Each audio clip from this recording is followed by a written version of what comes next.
Hamin Media Group presents your NXT Next Level Wrestling Review with your host, Big Ray and the Vet. So, are you ready? We said, are you ready?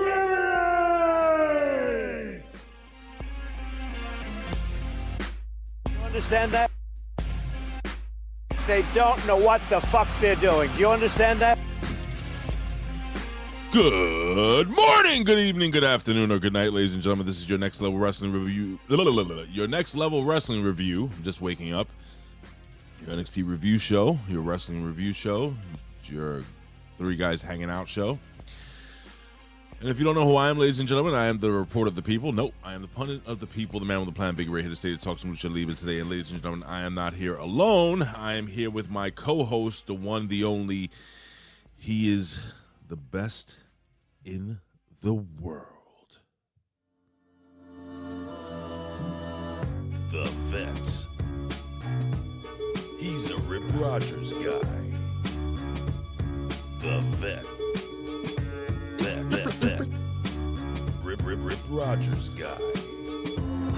Well, ladies and gentlemen, if you don't know by now, again, he is the best in the world. Ladies and gentlemen, he is a Rip Rogers guy. So, Vet Jamie Williams and Vet, we are joined by somebody here as well. What's going on here? I see. This is exciting times. It is. As you get ready to. Oh, I got to do this. Okay. As you. All right, ladies and gentlemen. Am I supposed to wait? I mean, you know who this Who is. said that? I have no idea. Well, I'm gonna tell you right. He hasn't been introduced. I'm just confused. There's a guy here, Ray. Who is this? Who's this guy? Well, this guy, he likes to eat out. Not the kind that your mom likes. Ladies and gentlemen, he is the one, the only. He is the real RBV. Hey, first and foremost, I absolutely love eating out those thighs and those breasts. So yes, Mom was home cooking. Absolutely down with that. Tell you yesterday, little chow down. Had not just a Whopper for breakfast, but the McRib is back. I had a McRib for dinner. You had it for breakfast? You told me you had a Whopper. You didn't tell me you had it for breakfast. Yes. That is fucking gross, dude.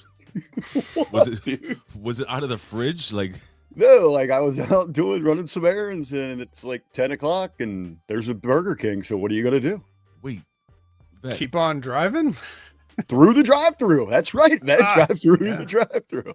Vet. Yeah, I guess. Vet. They serve big Whoppers at 10 a.m. now. Yes.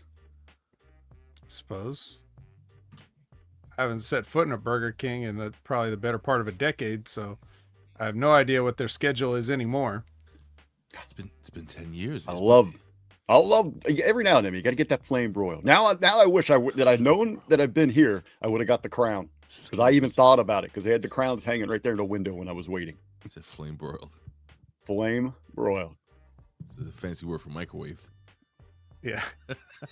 I don't care what they do to it. Spit on it, pubes on it, whatever. It's flame broiled if a piece of tinfoil gets caught in there. Good Lord. Ha! Yo, I haven't been in Burger King.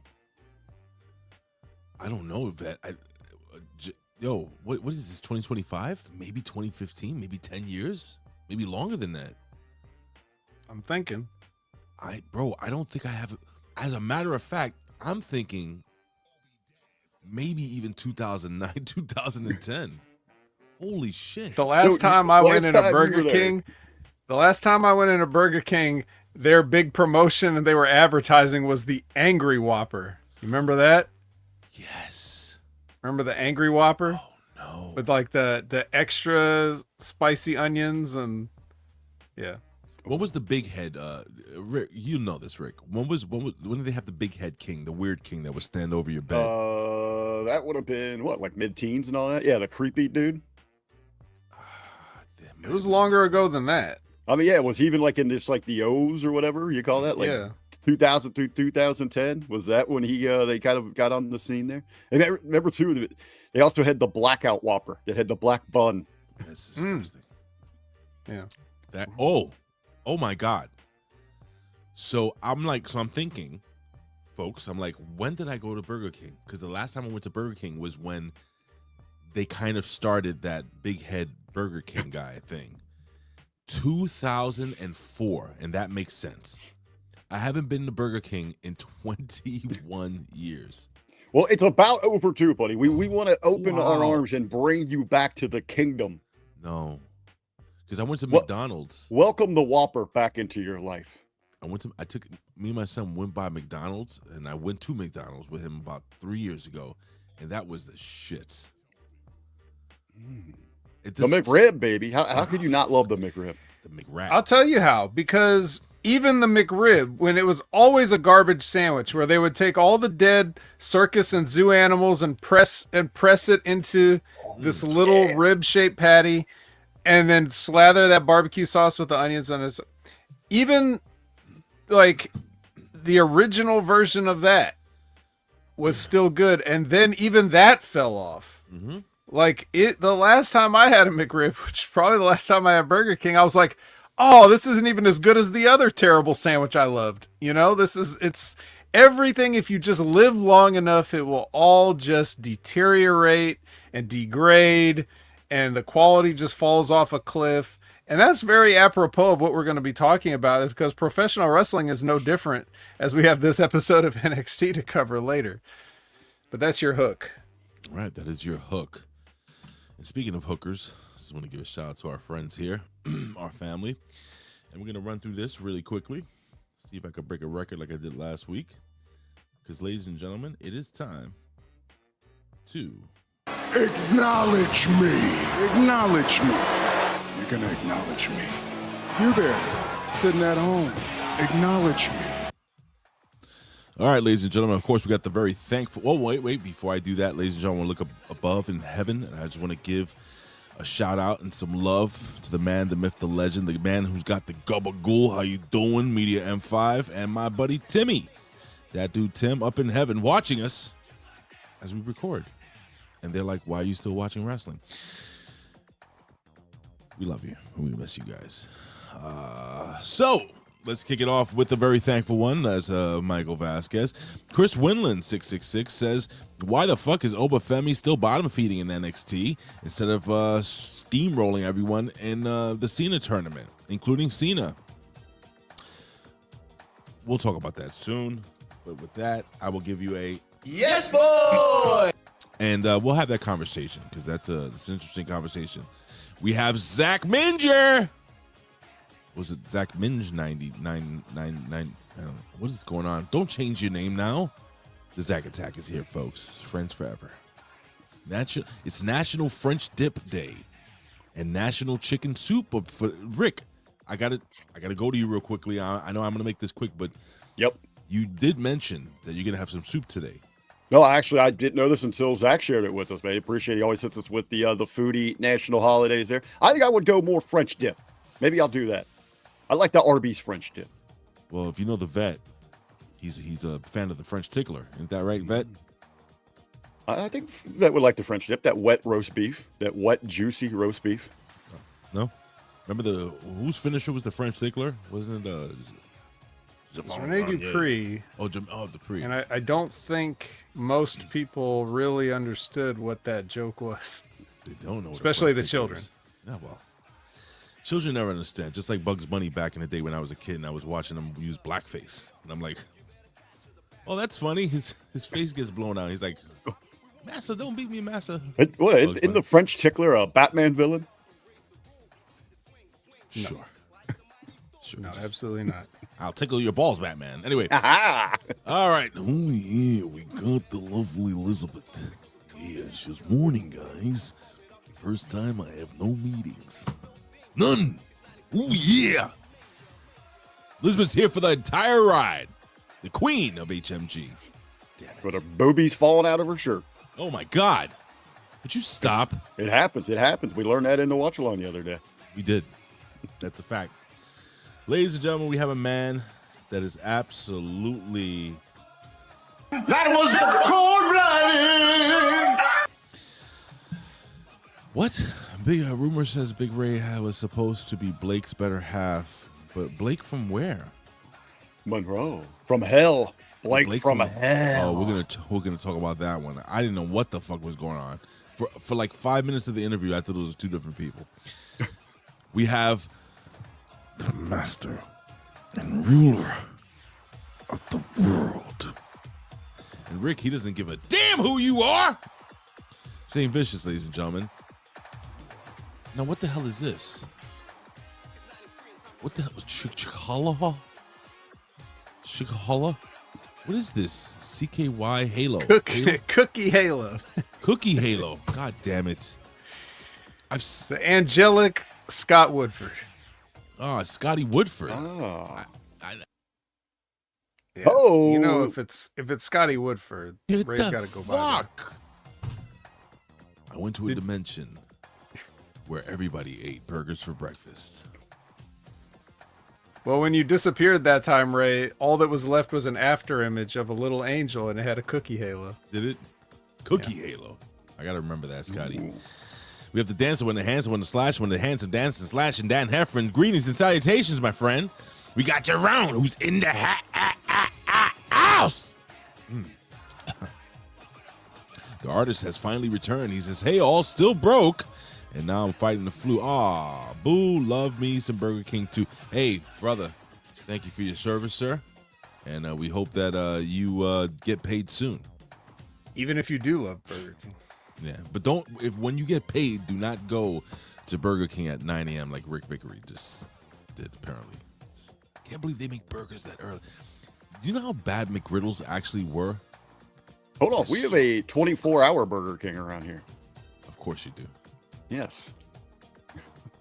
I thought that was a normal. How do they decide when the breakfast menu ends and begins? It starts at like 4 a.m. and goes till 10 a.m. or 11 on certain days. But yet you can't find a 24-hour gym to save your life. What's a gime? Oh, a guy. Got it. All right, I'm going through here, and ladies and gentlemen, it's hammer time. Charles the Hammer Evans is here, folks. HMG family, prayer hand emojis, fire emojis. He's fired up. I almost choked on my own saliva, much like calling it the glory hole. All right, let's see what we got here. I think I might have. Whoa, this ain't Texas. Chinese restaurants have better McRib sandwiches. All right, I'm not gonna read that out loud. Hey. You are disgusting. They're all right. They're all right, man. Chinese ribs. Yo, they're good, man. Be honest. Do you work at a fucking like a call center? It's a Chinese restaurant. Listen. Hello, Ray. Do you work at this call center where you scam people and try to hack their computers? Yes. Can I sell you some boner pills as well? This is Microsoft. This is Microsoft. I'm imitating a Mexican accent. All right, ladies and gentlemen, we got Kevin Marty. How do you say good morning in Italian? I know it's buonasera. Buonasera is good. It was good afternoon. Buonasera. It's afternoon, right? I don't fucking know nothing. Arrivederci and all that shit. All right, what else we got here? All right, so it looks like, yeah. Ladies and gentlemen, we have a man who is magnanimous, a man who is effervescent, a man who is scholarly, a man who is absolutely glorious. The professor, Chabelo La Cruz.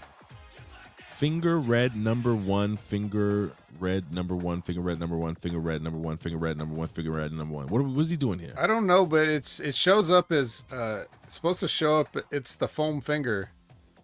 That's the emote he's using, man. Oh, number one. Yeah, he's got five foam fingers up. Cause cold-blooded. Yeah, did the he's same got thing. 4. That's weird. Kind of gay.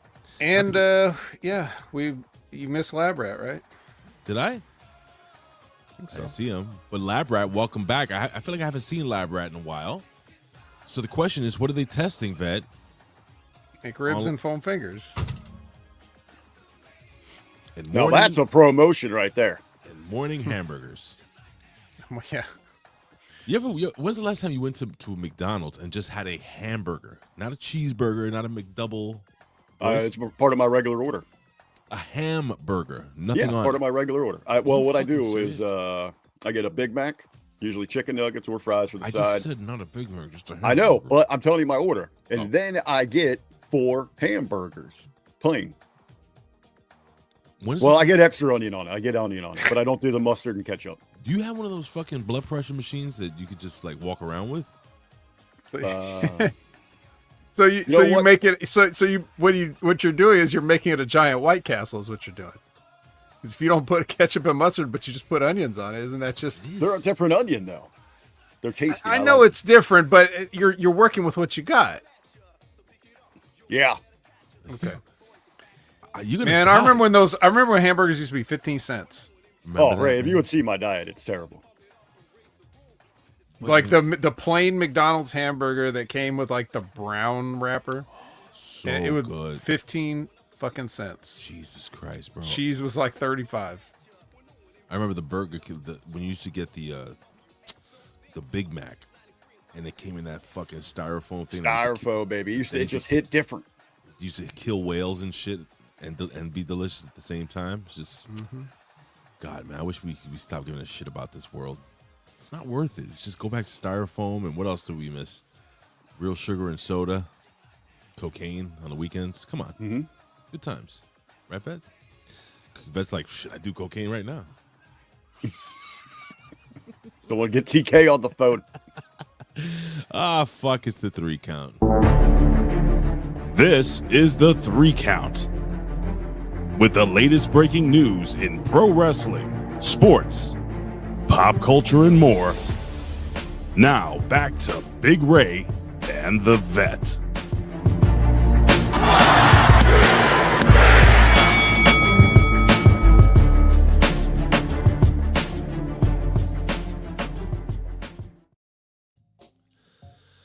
Here's a 3 count.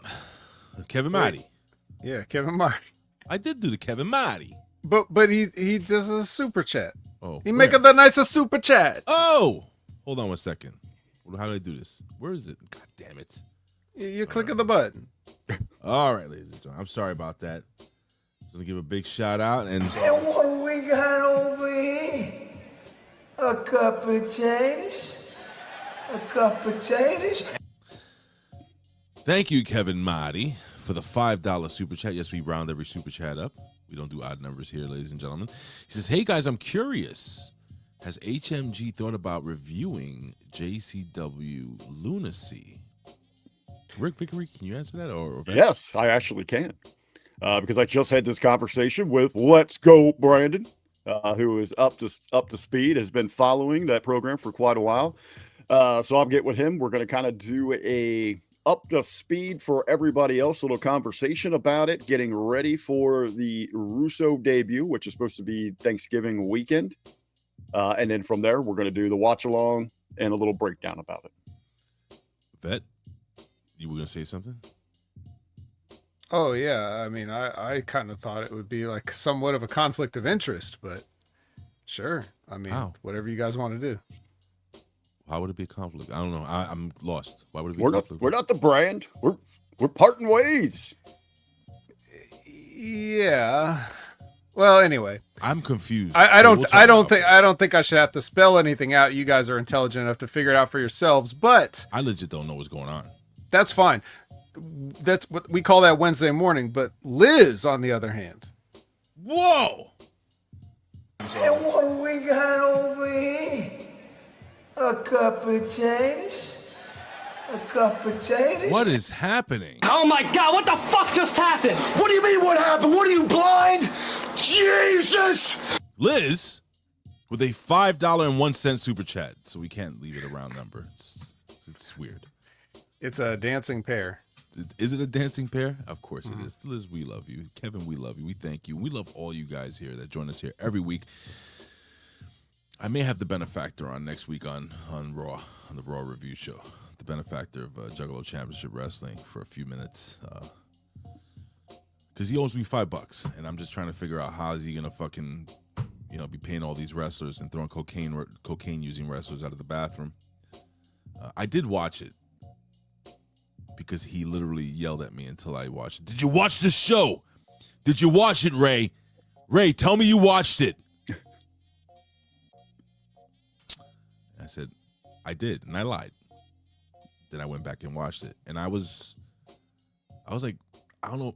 Look, I'm real. I was like, what is this?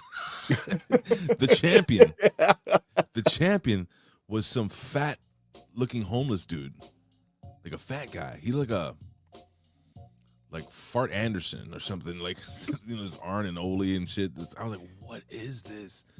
But I'm not saying it because he's my boy, but he was the best part of the show, and it was at the end. Let me just put it that way. What the fuck are you doing over here? You can't be doing that in the bathroom. Fuck a guy doing. They have a cocaine wrestler. Like, his gimmick is he's just snorting cocaine all the time. You know what we used to do in the bars? Because I mean, you have that's where people would go to cocaine. They would go to do it off the back of the toilet. But I mean, if you're doing cocaine, you don't care where you're doing it. But we would put icy hot on the top of the toilet so that when they would go to snort it, they just get a whole snoot full of that icy hot up there with their cocaine. Can't you kill someone? Isn't that like attempted murder? I don't know. Maybe. Wow. We didn't really think about that. Stop doing cocaine in a bathroom. You ever put icy hot around the rim of the glory hole? All right, let's see something. What do we got here, boys? So much to talk about. So much. But I wanted to talk really quickly, and I don't think it's even a story here. What was the young lady that wrestled that? Give me her name. In NXT, she had the big butt, and she used to have she was part of. She got released. She used to have the rose in her mouth all the time. She was with JC Jane and with the original Toxic Attraction. Gigi Dolan. Gigi Dolan. Or Priscilla Kelly. Priscilla Presley, right? So I was reading something yesterday, and I can't find it here, but she's basically accusing. I'm doing this all the top of my head because I know the story well. She's accusing the WWE of making her want to kill herself. What am I talking about? So she went on record. She went on, of course, a podcast to discuss that, you know, while she was in NXT, she was telling that there's some contracts in NXT. People think that once you join the WWE, sign the WWE, you make a lot of money. We already know these kids don't make a ton of money. I didn't know that some of them make just like $30,000. They live in Florida. It's very expensive there. I'm going to go through this story really quickly. I just wanted your opinion. And she was saying that, you know, there were a lot of male wrestlers that were not very nice to her and were calling her basically fat. And then that made her get fatter. And she felt like she was being bullied. And not only that, but there were also females there that were bullying her because of her body or whatever and her ring work. And she used the term bully a lot. And that you came from, and I'm going to go to you first because you came from a world where, you know, a guy like Rip Rogers, if I'm correct, he'll call you a cunt. If you're a cunt, you know what I'm saying? And it's a rough world. It's a rough business. And she went on and on and on about being bullied so much that she wanted to kill herself. But she didn't, thank God. Is this the right business for somebody like that? That's a tough question, right? Yeah, it's a tough question with a lot of layered answers. Right. I don't really know how much I want to get into it at this point. Because the first thing that comes to my mind as I hear this is I find it awfully difficult to believe that Priscilla Kelly could go through the independence. She should get trained wherever she get trained, go through the independence and stuff. And she doesn't know what we all know, which is that everybody at the WWE is a bunch of fucking assholes that will make you hate the thing that you love. Yep. Like, you have to, if any of you guys have heard that, she must have heard that. If I heard that, she must have heard that. You know, it's like people fall in love with their idea of wrestling. They start to get involved in it, to actually train and get involved in it. Then they find out it may not be exactly what they thought it was, which can be a good or a bad thing. You might love it even more than you thought you would, or you might find out that it's not for you. But the one thing about it, if you're thinking like, I'm going to do this and I hope to get signed, you're probably thinking about getting signed by the WWE because, you know, back when she started, there was no AEW. So it really wasn't any other big promotions. So it had to be WWE. And if you're thinking about going to the WWE, you probably thought, oh yeah, it's going to be like kind of rough. I hear there's a lot of assholes up there. I just don't know why it would be a surprise. So I guess, did she do like the ostrich thing? Stick her head in the sand and just not really like, she didn't want to hear all that. And then when she gets there, it's all a surprise, you know? I'm not sure exactly because I really don't know. I only knew her from being the girl that put the tampon in the other person's mouth in the wrestling match. And you're not allowed to get artists are saying you're not allowed to get another job, right? Basically, when you're working for WWE, you got to work for WWE. You can't do OnlyFans. You can't do anything else. Yeah, well, not at that level, no. not at her level. You know, when you're over, you could do stuff. But that's the whole thing. When you're over, you don't need the supplemental income. So it's just one of those things. So, you know, now just because you mentioned like, you know, Rip Rogers wasn't a bully. No. There's a I'm difference between no, I know, but just in case anybody heard you say that. Right. Okay. I need to clarify the situation because Rip's not a bully. Rip just uses a lot of colorful language, but he also talks to everybody the way they need to hear it. Right. If Priscilla Kelly was in Rip Rogers' class, he would quickly be able to identify that she's not the type to respond to negative reinforcement. So he would pull her aside and have a conversation if he thought her weight was a problem or something. But there were other women that he just called fat in front of everybody because he knew it would motivate them to get in the gym, work harder, train harder, and everything like that. He knew what everybody needed to hear. Didn't he do that with Randy Orton? He called him a fat. He called Randy Orton fat all the time. Yeah. It's just so that was the way he did it. But that's different than the kind of weird shit that you heard going on down in Deep South with Bill DeMott and them. Right. That is That's not the same thing as what Rip did. So if anybody has heard horror stories about trainers and stuff like that, let me just tell you, you know, as somebody that came in like my first day, Rip Rogers came in hot cussing at the entire classroom. I didn't feel uncomfortable in the slightest because I instantly got it. But that's not the same as like what she sounds like she's describing with her locker room experience.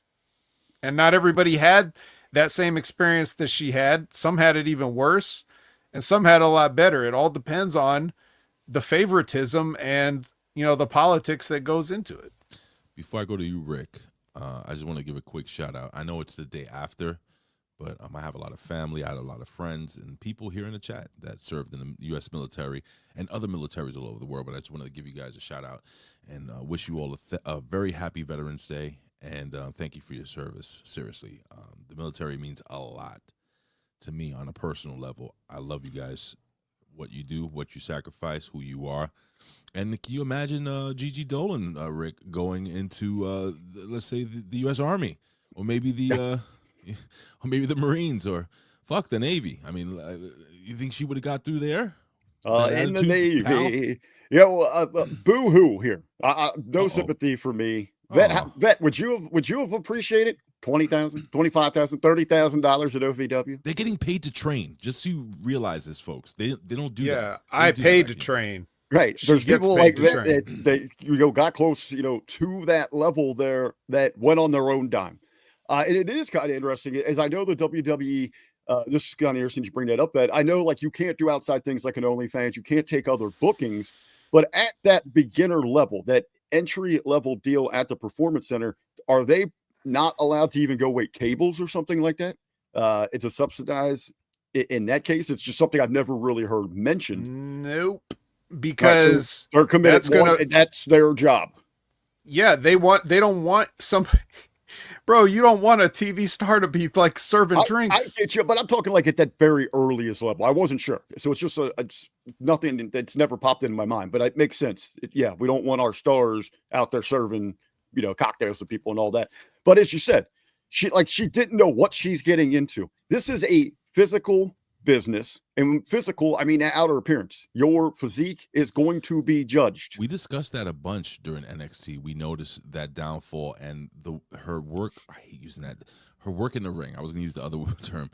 Her work in the ring was getting slower and sloppier, and I guess we saw the de-evolution of that wrestler, that character. When she says bullying, what does that really mean to her? Because it seems like she might be a little softy, one of those millennial age types where anything that isn't ultimate praise, you're so great, put you up on a pedestal, you're the next hot thing going. That might be seen as bullying to her. Or maybe someone was just trying to show her a little tough love, get her in the right direction. Because, I mean, there's no denying. We've all watched this product when she was there. You can see where she started and when she left there, what kind of physical appearance she had. She was spilling out there a little bit, get sloppier with her work and all that. And now to go on, now that you're back on these indies, hitting the pods, boo-hoo, poor me, point out the evil WWE here. That's right. They are those things, but we all know that. Come on. Was this on, Ray, was this on a podcast or something? Or did she post this with text? She was talking she was with, who's the girl that's Salcedo. on Busted Open? Yeah, Salcedo. Hollywood. She was with Salcedo. So somebody brought it to my attention, and then I started doing a little research yesterday on the toilet. So I don't have any notes. I don't have any. It's not a breaking story. The reason I'm asking is because you know how the tone is everything. So if she was just saying man, there was a lot of bullies in that locker room, dude. No. I felt like I want to kill myself, No, she spoke about the S word, and she's unaliving herself or whatever the hell terms the kids use now into YouTube. So why continue to work there though? If you're pushed to the point of where you're thinking about suicide. To be fair, maybe that's all she had. I don't know, for anybody out there, even if you think you're living your dream job or something like that, if it pushes you to a limit where you are thinking about taking your life, maybe look for another line of work or something. So just a quick shout out to latecomer Kenny F. Powers. What's going on, brother? He's just saying hi to us, so we say hi to you. All right, so we'll close this little story out here, man. Again, listen, some people just ain't made for this shit, and I understand what you're saying, Rick. Where maybe if you're not built for this, maybe you should find something. But she's doing well in the indies, for what I heard. Apparently, she's very happy on the indies. Vet, it's so funny though how everybody leaves the WWE, they leave AEW, and all of a sudden the indies are the best ever. Do you think that's a cope, or it's just you think that's really how they feel? That's an open-ended question. But I already said that to start. Right. I said you get into it, you love what you do. You go to the WWE, you end up hating what you do, and then you get out of it, and you're like, oh, wait a minute. Yeah, that isn't life. Yeah, that sucks. A prime example, Stevie Richards. If you listen to a word Stevie's ever said in the past 10 years, so I'm not going to discount, what Gigi's saying, about her experiences there, because that's pretty much all I've heard, from everybody. Yeah. And then people are willing to just be obstinate and stick it out, and they either succeed or fail. But maybe she should have joined the Illuminati. It's all going to get better once Saudi HR takes over. Yeah. Well, they're going to go in here and clean that place up. Are they? Again, she can join the Illuminati, and you can reach out to Bobo Gigi Dolan, where he will introduce you to some friends that can help you. Let's go into a couple of rumors of the day, a couple of news stories real quick. It says on the top of his agent refuting the fact that he's shooting a movie and has been mentioned elsewhere, Drew McIntyre's suspension was placed on a creative. All right, so he's basically refuting the fact that he's filming a movie, but if you do a quick little Google search, you could probably find that it's true. So he's keeping a kayfabe, folks. What a heel. Drew McIntyre is one of the best, in my opinion. I think he's one of the best. He's Man, they should have put the belt on that kid, man, during the Cody Rhodes wrestling match at Saturday Night's Main Event. But I don't know. He is unique. He is. I agree with you 100%. Like One of the best. I mean, he can actually. He's so good at what he does. Even though we love him as fans, he still goes out there and can get that heat and get those boobs, which to me is like the most over, almost unachievable thing today in this business. And Drew's at next level. He knows how to use the social media as a parent. Right here, working the fans and that. But he's good, man. Can you imagine putting that guy in the ring in the 80s? He would have been world champion, right? Like a perennial, like a Hulk Hogan. Nah, he would have been the guy Hogan was beating up. You think so? All depends what promotion. I could see him like getting a run at the top in the NWA or something like that, but they would have brought him in and he would have been one of those guys that Hogan has to overcome, those big, Goliath guys. Who's one of your favorite wrestlers from the 80s that was never champion that you're like, damn, man, this guy would have been a really great champion? Really think about it like that. Mine was always Ted DiBiase. I always thought Ted DiBiase would have been a great world heavyweight champion with a nice long. Hey, if he didn't break the rules, try to buy the belt, he might have had an opportunity at it. Yeah, scumbag. In a way, that whole thing was like it worked better. You think about Ted DiBiase and how good he was, and then you think about putting a phony belt on him or whatever. But in many ways, it works better without that he didn't, because then we wouldn't have got the $1 million belt, right, which is the ultimate heel bullshit, right? Yep. Awesome. Well, I'll just make my own then. Like, what? So, that's why it's better to not, it works out better. It's a fun fact. Okay. I'm sorry. It's one of those when people always ask like, oh, or, so-and-so should have been champ. Well, when and where? How would it have worked? I mean, how would it affect business? Because we know the model there was just get monsters to feed to Hogan, Hulk up, go to the next town, cash those checks and all that. But and I think that worked because there wasn't a need or a rush like we got to elevate somebody so quick. So you enjoyed the rest of the card more. Hey, and you appreciated their spots. This sounds like a great what if for the Pro Wrestling Reflection. Tell me, I like it. Right? I like it. They did a what if Andre the Giant won the World Heavyweight. Why not do book a year of Ted DiBiase the champion? Anyway. All right, we got Brian Alvarez. It says, according to Brian Alvarez, John Cena was the one who made the call to do main event roster versus NXT exhibition matches at Saturday Night's Main Event. What is this? Yeah, they're doing. They announced because like when Cena came in, ruthless aggression. He got that opportunity. So they're gonna have what they call it, exhibition matches.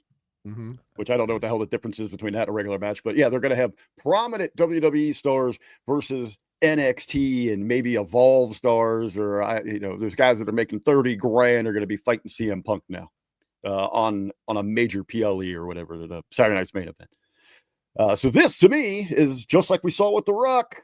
Now we're seeing it with Cena. Maybe we shouldn't let the talent make the creative decisions. I think Vet disagrees, right, Vet?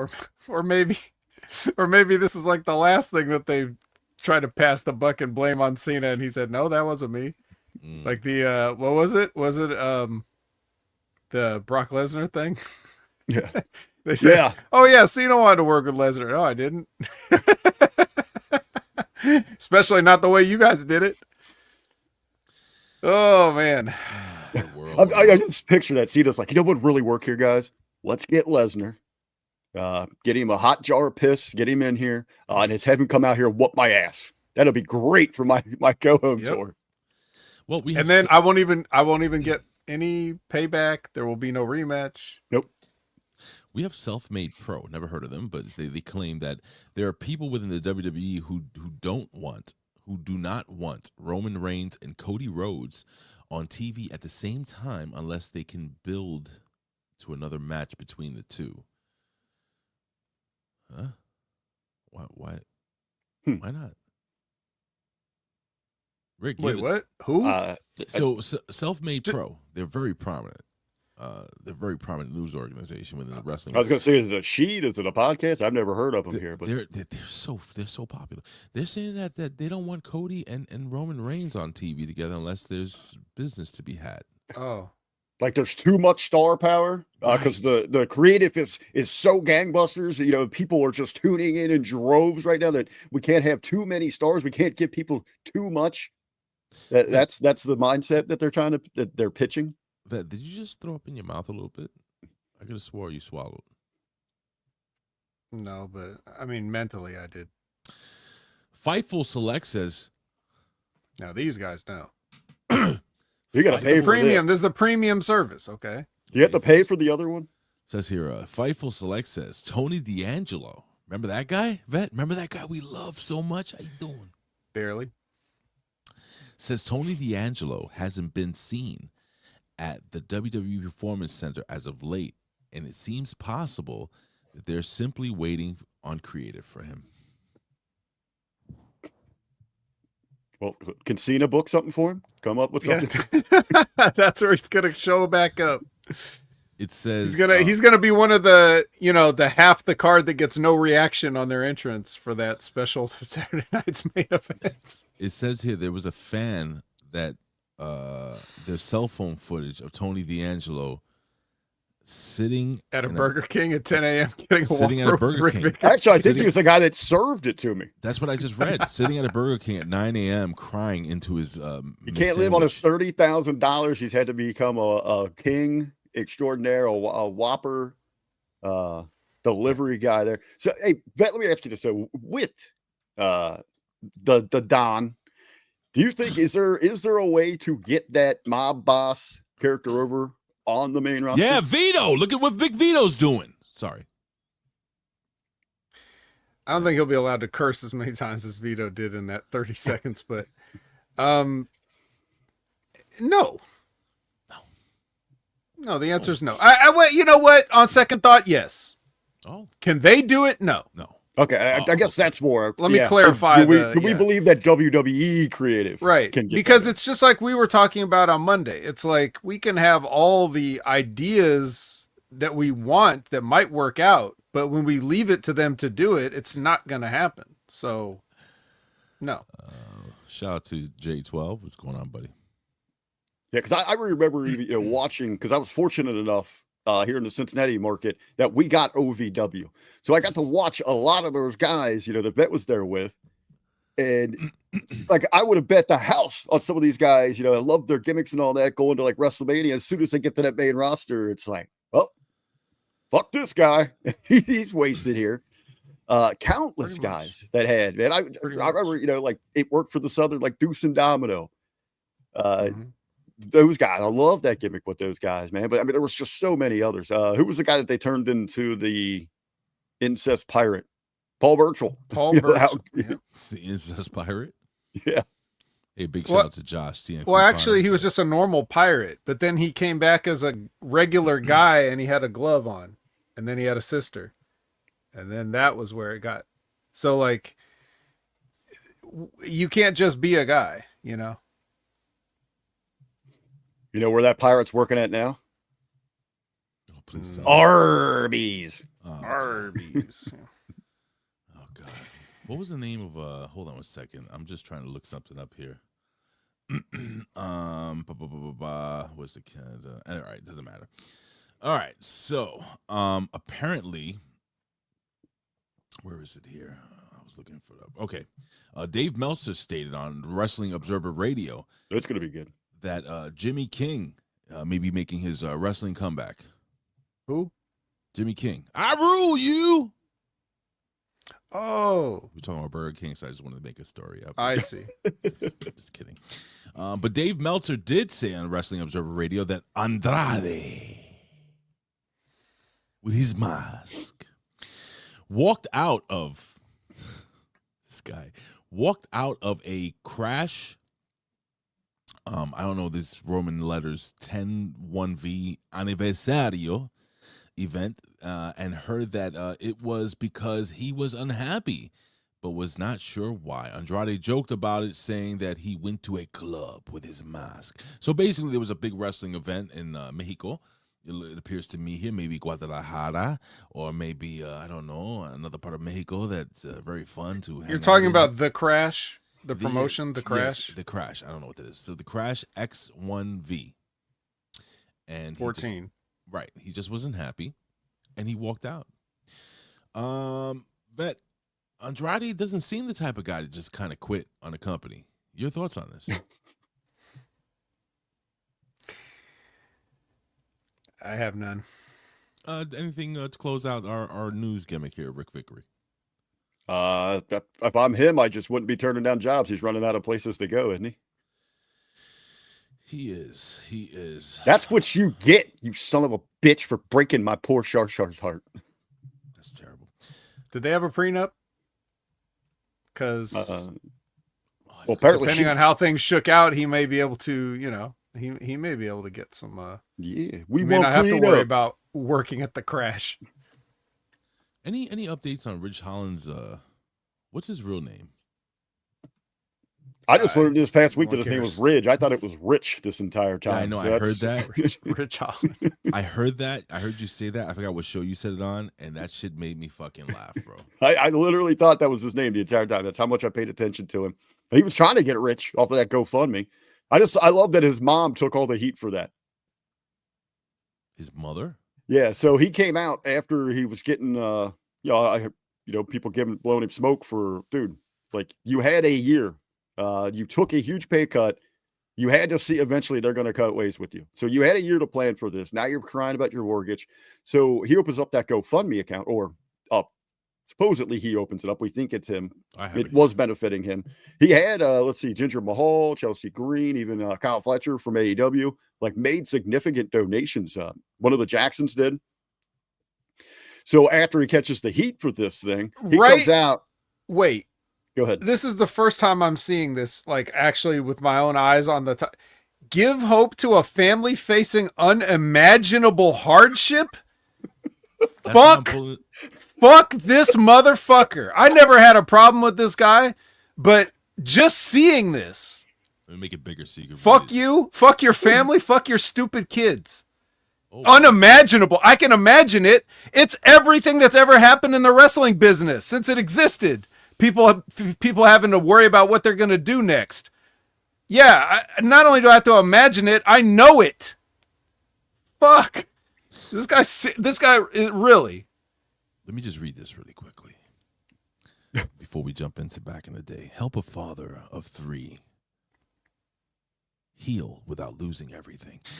A hardworking husband, a devoted wife, 3 beautiful children, and devastating injury that threatens to take it all away. We're reaching devastating injury caused by the copious amounts of gas that he did that completely his body can't keep up with for any length of time before he has to go sit on the shelf and collect money for free again. I like the way with Ray's voiceover. It's like that movie-esque. Is this the movie that Drew McIntyre is filming and starring in? I was going to put the Ridge Holland story. I was going to put sad music, but I'm not going to do that. We are reaching out with heavy hearts on behalf of a dear family, on behalf of a dear family crisis, and a loving father of 3 suffered injuries whilst on the job. He actually said whilst. Yeah, they're from overseas. Yeah, whatever. Injuries that have not only left him unable to work, but also abandoned by the very company he served. Dude, that's a movie trailer right there. And then, so after he catches heat for this thing, he was like, my mom started this. And then she come out and apologized. I don't know who this Tupele Omabahishin. Oh, wait, this is what's this guy's name? The big giant guy. Almost. Yeah, That's he was Omos. one of the names. That's Yeah, Omos. one of the people that Kyle donated. Fletcher has $1,000. Nick Macy, Chelsea Green, 1,000. Now, I'm just gonna break this down really quickly before we go. It says $10,000. Much like Ridge Holland's bones and tendons and ligaments. $10,000 are raised. So this is probably during the heat, the top of when there was still a lot of gas behind the story. If that makes any sense. Gas. And yes, there you go. You got that. $60,000 is the goal, folks. So now they've stopped collecting funds and they're going to donate what was raised to some charity. Instead of like reversing it and giving it back to people, they're deciding which. So who runs what charity is it going to? Does his mom run that charity? Yeah, it's called the Ridge Hollins Mortgage Fund. Right. Oh boy, you know what, boys? Let's just go back in the day. This is ridiculous. Let's go back in the day when the wrestlers weren't like sissies. They weren't afraid to, take a jab or two. Get it? Jab? Gas? No. Listen, they just dealt with life and they just did what they had to do. Nobody fucking had GoFundMes. GoFundMe was go wrestling at a fucking indie somewhere and work for a hot dog and a handshake, I guess you would say. Ladies and gentlemen, let's go back to a better yesteryear. Let's go back to, ladies and gentlemen, this day in professional wrestling history.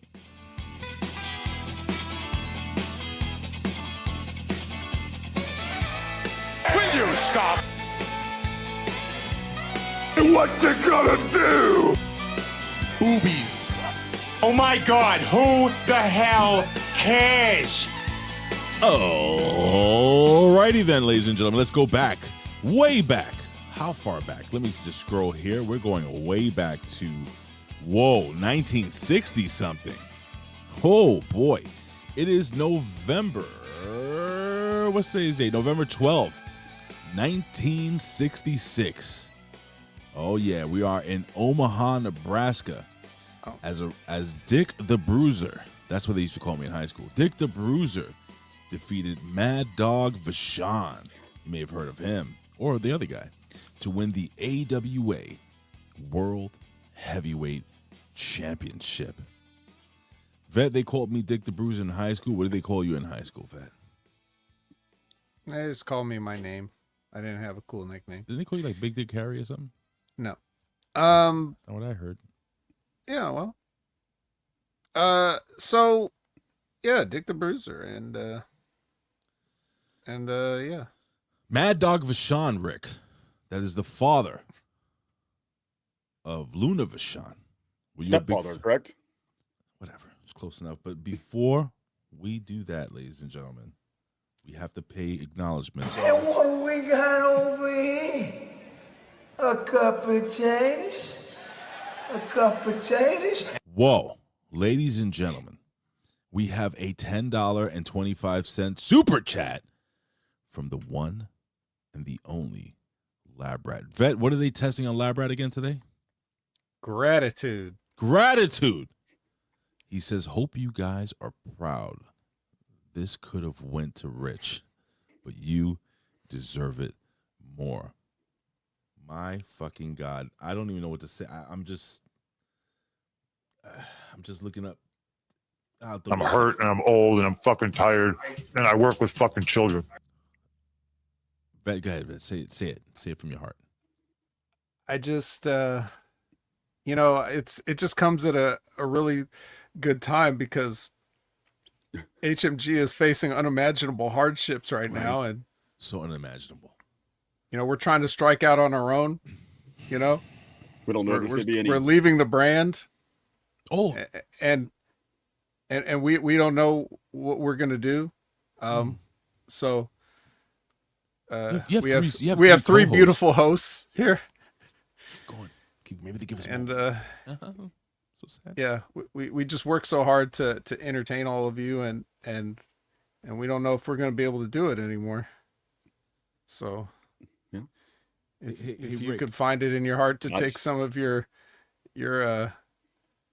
the money they give you to test stuff on you, or however you get your money, we would really appreciate it so much.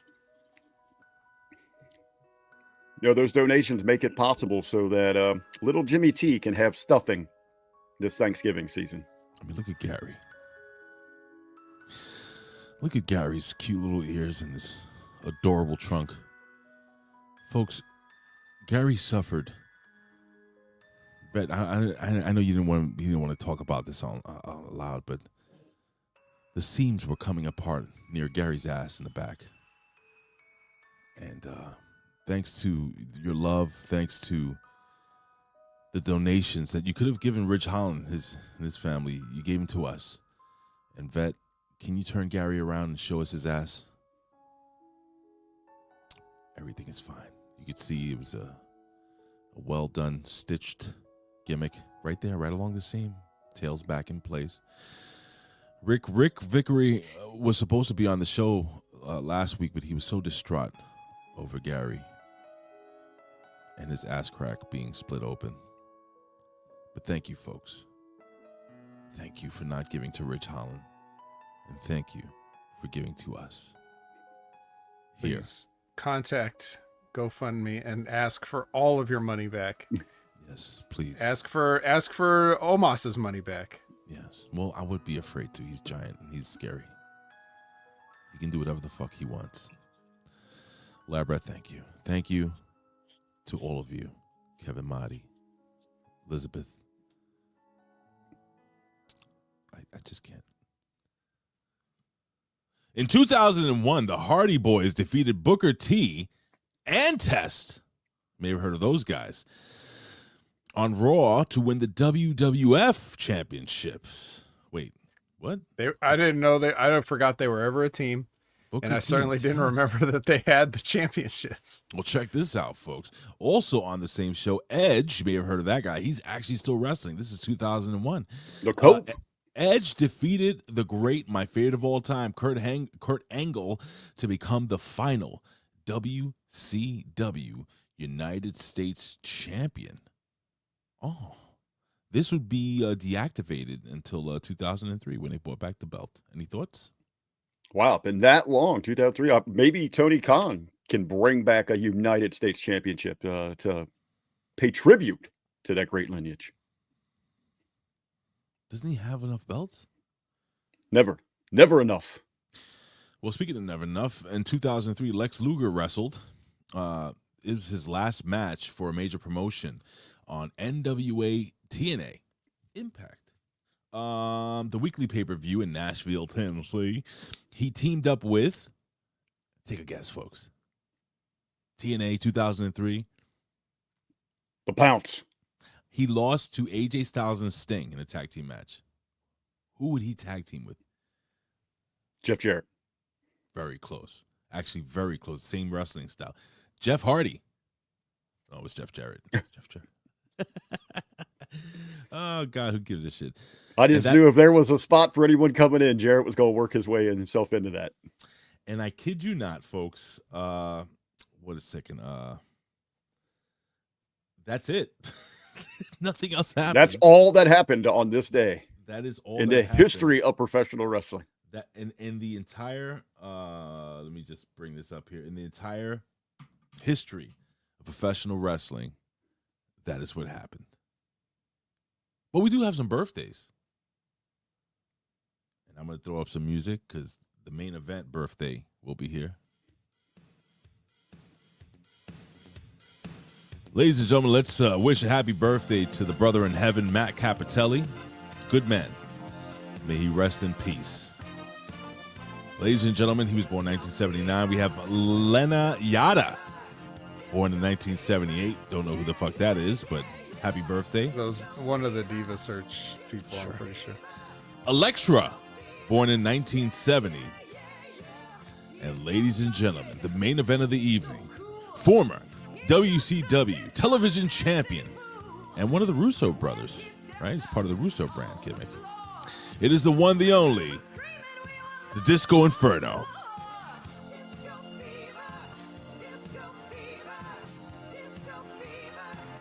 I'm sure he'll be getting plenty of birthday lap dances there at work.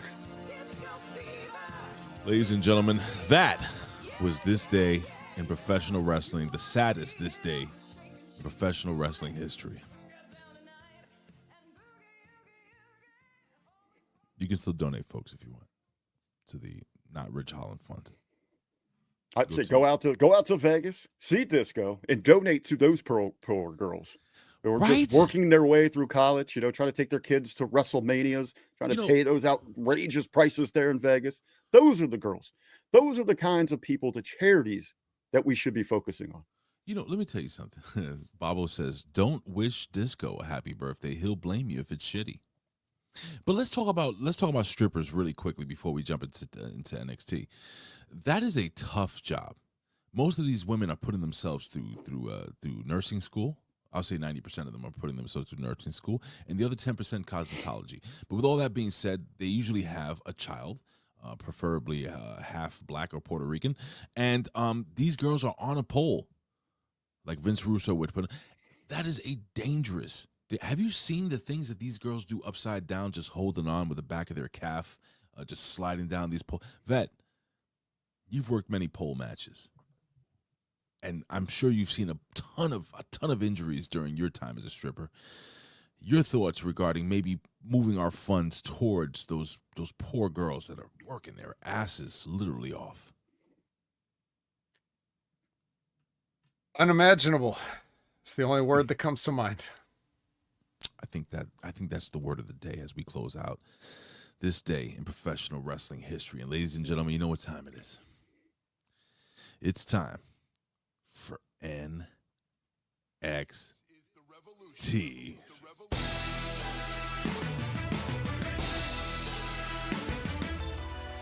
Yeah! Yeah! Yeet! Yeet! Yeet! Yeah! You know who I'm talking about, right, Rick? Yeah! See, he knows who I'm talking about. We're going to take over AEW. We're going to take over the WCW. We're going to take over WWF. We're going all the way to NXT. Yeah! What was the name of that guy? I can picture him, but I can't think of his damn name now. It is NXT. November 11th, 2025. And ladies and gentlemen, we on the cusp of Deadline. Yes, it's right around the corner. We got some other Mexican wrestling shows too. Oh God, so much wrestling, folks. I cannot keep track. But we do have the best in the world to help us break this down in record time. So with that being said, Vet, take it away, my friend. Yeah, definitely less happened on this show than did on November 12th throughout wrestling history. That's for sure. Now, Rick, when I heard that she wanted to be on the show, my first thought was, why?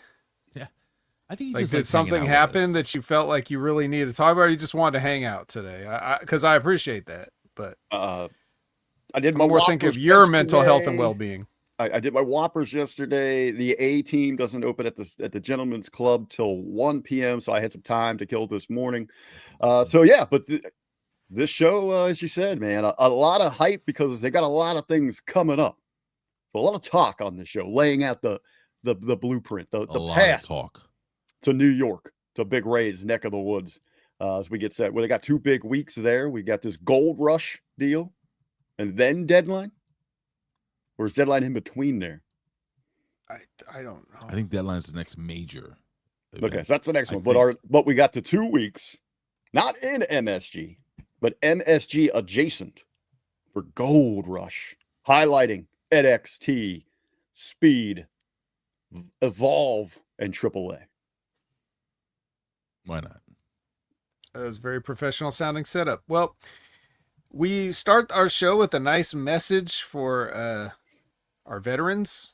It was Veterans Day yesterday. And we see Tricky and Ricky arriving at the building. And then the calling comes out to the ring. And then Dark Paxum and Izzy debate about the merits of being, a champion and what does that entail about giving out, Izzy's saying like, it's not about making the fans happy. You shouldn't be handing out title shots to people that didn't earn it left and right. Then Fatal Influence comes out and Reptilian Britt Baker wants her rematch. And Paxum agrees to give her the rematch. Jesus, this kid doesn't learn. Yeah. She said, I'm going to start being selective and I'm going to listen to Izzy right after this title defense. Like, whatevs. Can I put up a 30-second promo that's way better than her promo today? For the show's purpose? Do it. All of them? All of their promos? This is just like better than anything on the TV screen. Here we go right here, folks. This is Howard Dean. Not only are we going to New Hampshire, Tom Harkin, we're going to South Carolina and Oklahoma and Arizona and North Dakota and New Mexico. And we're going to California and Texas and New York. And we're going to South Dakota and Oregon and Washington and Michigan. And then we're going to Washington, D.C. to take back the White House. Yeah! I love it. So, correct me if I'm wrong. I'm not a historian. That in fact did not happen, right? no, that one destroyed his entire presidential run. Who'd have thought, man? That was such a great. I can't be voting for some guy that said yeah. Well, people were very uncomfortable with that. Yeah. Hey, over there in Russia, you better settle down. Yeah. That would have gotten over. Sit down, Putin. Yeah. Boy. Yeah. This was the shits. But on the open of NXT, and I believe I first noticed this last time I was on with you, gentlemen, but in each and every week, it's just confirmed more and more. You know, Vince McMahon used to find things like way back in the day. So he would like things from the 80s would be cool and show up on our television. Like HBK, he has daughters, right? Him and his Nitro wife have made Nitro daughters and all that. So maybe. I am convinced. I'm convinced that they must be of a, like teenage, because every female character in NXT is an exact replica of what you would see on a Disney Channel sitcom. Well, they're on the CW. Across the board, that's what all those female characters are. Their best friends, or what else, and their cattiness, or what was it in the later segment? We got a mind melt, put our brains together, and they're touching it. Like, what the hell? It's like straight out of High School Musical Disney BS is what you get from, I guess NXT is like a high school, so it makes sense. You got the Wednesday Addams gimmick going on here with she's so. Can I just say real quick, man, that her as the NXT champion could be. I said this last week, or more or less. This could be so much better if they move her the fuck away from that faction, because I feel like that faction drags her down. Because she's just like a Wednesday Addams. Like, I don't know, like a little sidekick. It's weird. It's like she's a sidekick with a belt. I don't know, man. When you think of like the lineage, like all the great women's NXT champions. From Paige to Charlotte to Asuka, ass kickers that go out there and get it done. And then we have this. Spinning the wheel's fun. I like the wheel. Yep. I just said that, Bet. I said this the moment they went to the CW. No, I said it before they went. I said when it was announced. I agree. I said, who watches that? If anybody, it's just like, it's like a 14-year-old girl whose mom took their phone away, so she doesn't have anything else to do, so she has to sit in the living room while that channel's on. That's the only people I could even think watching it. I don't even know why. They completely turned NXT into a women's promotion with men as the attraction match. Like, oh, look at this. We actually have a man too, So, that's fine if that's what they want to do, but I'm not going to be surprised. I just hate they got these. Everybody sounds like this. They got these two guys standing back there, like the fathers, watching their. You know how the fathers stand. When they go pick up their daughters in high school, and they were standing there talking to each other. The father's like, "Hey, you going to Home Depot later? Yeah, I gotta go pick up the wife." And the girls are fucking arguing. That's what this looks like. And you got these two big motherfuckers standing there like cucks, just watching these girls talk about dumb shit, spinning wheels and fucking. God damn it, pal. Hey, there you go. That you get to look forward to, as Bob was saying over there, with Impact going to the CW. You'll get to review 2 CW wrestling shows. Oh, vet. How is that not news? I haven't heard about this. Bobo's breaking news and you had a whole 3 count? Wait, you didn't know about that? No. When did this happen? Bro, this has been like weeks ago. Oh, I didn't know it was actually officially announced or anything. I thought it was all just speculation stuff. No, it's not speculation. Well, it is speculation, but it's going to happen. I heard it's pretty much a done deal. Whatever. New year.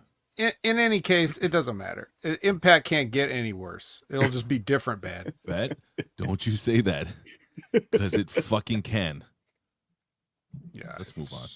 Yeah. I don't know. Anyways, so. Earlier in the day, Ava met with some Evolve guys. What do they call these guys? The douchebags. Call them the douchebags. That's not even that. All right. And the Canadians. Like Fatal Attraction with smaller muscle clips. The mildly Mean Street Posse. The Rude Street Posse. The Rude Street Posse. That's their name. Yeah. What are they called though? Really, swipe right? I don't know. No, that's the tag team name, but then there's like a group name. There's a group name. Yeah, I feel like I should know this. Well, anyway. Vanity Project. That's it. Is that it? The Vanity Project, right? Oh, yeah. Yes, it is the Vanity Project. Yes, I just looked it up in the notes here. Yes, with Ava Rain, who looked like a hooker. She looked like a high-price hooker. Let's be real. Yeah. Standing there with those three guys. You know what they're going to do. Smell what the Rock is cooking. She ain't going to like it. No. Oh, that's right. She doesn't like she doesn't like penis, apparently. NXT but then not again, on Taco Tuesday for no reason. But then again, today's young man, what's the difference? Yeah. Word. No truer words have been spoken by the vet until you said that right now. God, jeez. Jasper and the Americanos walk, and then we get our Speed Championship match. I kind of dug it. Takes 5 minutes. And Ray, you said this. You said, if this guy doesn't just beat everybody, and sure enough, he did. Sure did. I mean, maybe if the other Americanos didn't get ejected, we might be telling a different story, but they did, and we're not. So your new Speed champion is the chain guy. Well, Rick, is this the right move? I think you know how I feel this entire Speed Championship. I really don't know what to make sense of this thing. I just wish it would kind of disappear. I think all matches should be 5 minutes, but go ahead. But I will give credit to anything to do with Americana I have interest in. So that's would have been the only way to kind of keep my interest in what's going on there. So now even less interest here in Mr. Troy. Ray? No, I just listen. I don't know, man. I kind of like the match. I just like everything that Americano's doing. Yeah. And the fact that, like I said, what I said, they had to put this kid over. They had to put this big guy over because if he lost the match, then he's shit. He's shit for breakfast. Americano doesn't need a fucking Speed Championship. Go ahead. Well, now, okay. Well, on that, but now to continue that line of thinking, well, they did put the championship on him. So when they tell you that you're the championship, when you're the champion of having, we don't want to see you for more than 5 minutes. Is that a message? Well, see, I look at it this way. We don't have faith in you to go past 3 minutes. I look at it this way, and I'm being serious. The fact that they put the Speed champion on a monster, it's like the Goldberg thing. How Goldberg was taking people out and like spear, jackhammer, done. Spear, jackhammer, done. That's when you could book this kid. This kid, you can't go more than 5 minutes with him. And then you can evolve it into they'll have wrestlers, can you go 5 minutes with this guy? You remember how they used to have those carnival barker things where like, can you go 5 minutes with the bear or whatever? Right. That's what I think they're building towards. Make him an undefeatable, unbeatable guy that you can't even last 5 minutes with. If you're smart, you book it that way, but they're not. Okay. Well, you said that, and now, Ray, tell me what I'm gonna say. You hate wrestling? I don't need to say. I say it with my eyes. Yeah, I know. What are you gonna say? Well, he's gonna get beat, right? No, I'm gonna say we already watched him get beat a bunch of times before they decided to do this. Oh, that's true. Yeah. So if you thought that they could plan and build to something, I don't know. I have to disagree with you there, sir. I'm sorry, brother. I'm just telling you what I think they should have done or should do moving forward, and maybe we forget about what happened in the past. Yeah. I think that's what they're hoping is a rebuild here.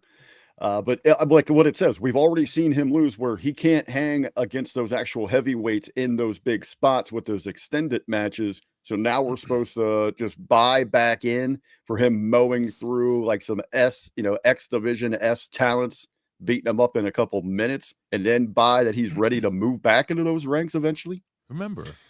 Well, not even that. Wait, not even that, Ray, because he lost to small guys. That was the whole thing. Didn't like Javon Evans beat him and some other people? Like it wasn't even like the heavyweights. Yeah, it wasn't just. It was the kind of people that would be competing for a Speed Championship. I want to give a shout out to our friend all the way from Germany. Guten Tag to our friend Alexa. Yeah. Listen, man. I mean, what are you gonna do? Like, what else are you gonna give this kid? I think that's the bigger problem. They don't know of anything. We'll give him a GoFundMe, but tell him he's facing unimaginable hardships. Rich Speaking Hollins, of his GoFundMe just went down. Is that possible? Went down to 8,000. Anyway, go ahead. People taking their money back. Thea Hale and Joe Hendry. Ray, I'll go to you first as you drink coffee. Man, well, it's crazy because these are two people that I absolutely fucking loved a year ago, 6 months ago, a year ago, and man, they just fucking destroyed Thea Hale. Her persona, everything about her, it's just been sucked dry, and not in a good way. And same thing with Joe Hendry, bro. Now he comes out and it's like people like say his name, and it's they kind of murmur around. They don't really sing the song with the. They fucked this up, man. How do you do that? Thea Hale especially. Forget Joe Hendry. Joe Hendry was a gimmick. He was a fun gimmick, and he was over, and it got over for a short period of time. People went crazy about him. But Thea Hale, sweet little Thea Hale, they put her in some fishnet stockings and a leather bra with spiky things on the nipples, and it's like they just took everything. Her thing was she was an innocent little baby angel, little innocent baby Aladdin with a fucking crazy side. You got to keep that. You can't put her in fishnet stockings and a fucking leather G-string and then just have her talking like a grown-ass adult. They keep changing her theme song, by the way. I don't know if you noticed that. Before it was like, I'm a grown-ass girl. Now it's like, I'm real with you or some shit. It's so stupid. That's my thoughts. I got to fix my mic. Well, Rick, I know that you catch NXT from time to time. The evolution of Thea Hale and the swift decline of Joe Hendry getting over on his own. How dare he? How dare he? How dare he? But with Thea, I apparently there's something there that I have missed in this evolution of hers, her journey through NXT. It's never awesome. Never connected with me. She is one of those Disney girls that I could never stand. It is the type of character that I've run into in reality, in the real world. And it's one of those cases where I can justify a man hitting a woman. That's the type of personality how it rubs me the wrong way with that character. I don't think she's very talented in the ring. So I'm surprised that she is, with all the other options there, that she's lasted this long here with the company. So a hat tip to her there. Rick, stop talking. What are you insane? She is very talented in the ring. I think he thinks Thea Hale's somebody else. Are you thinking of? I don't get it. I don't see where the connection is. Are you thinking of Lainey Reed from Fatal Influence? You're thinking of Lainey Reed. No, this is the one. This is the one. Thea Hale from Chase U. Yeah, I'm not a cheerleader with the megaphone. Bro, you're bugging, bro. That girl is a fucking live wire in the ring. She's excellent. I don't. Even inside this match, there was a few things that just looked too choreographed, robotic. That's not her fault. Well, she's probably off her game because they ruined her career. Well, anyway, this is just a promo though. But she has a GoFundMe just came up. Oh, damn. Yeah. Well, we'll talk about it later. All right. So Ava has a meeting with Sean Legacy and Zara Saul, and it turns out that Sol Ruca is cleared. Oh. Okay. With some what weird made up term did they use? Bruising. If you guys aren't laughing your ass off at that little interjection, then you have to watch the Impact Attack every Monday at 6:30 p.m. Pacific, 9:30 p.m. Eastern. It's one of my the favorite TNA shows. Gimmick Injury Report. Can I just say real quick, Brandon is low-key hilarious. He is low-key fucking funny as hell. I don't know if he's ever going to hear this, but from where he started, come on, you guys have followed the show in the beginning. Vet would be like, so Brandon, what'd you think of this match? You know, blah, blah, blah, blah. And Brandon would be like, it's good. And now he's just like so fucking comfortable and he's fucking hilarious. If you guys haven't listened to the Impact Attack, you don't have to watch TNA. You can listen to this show and get everything out of it. And my favorite thing, again, I'm putting the show over, is the injury report. The vet, it's like I could see your eyes light up and how happy and excited you get because you were so happy this week that the injury report was back. And you were talking about Gimmick Jones over there who fucking fell on a bed of nails, and his injury was, in fact, bruising. What? Those nails will get you. Fucking, you guys are the best. I'm sorry. Brandon, I love you, boy. I love you, boy. That's my Jamaican side came out. I said, I love you, boy. Dude, he's like the next Jason Sensation too, man. He's got some hella impersonations.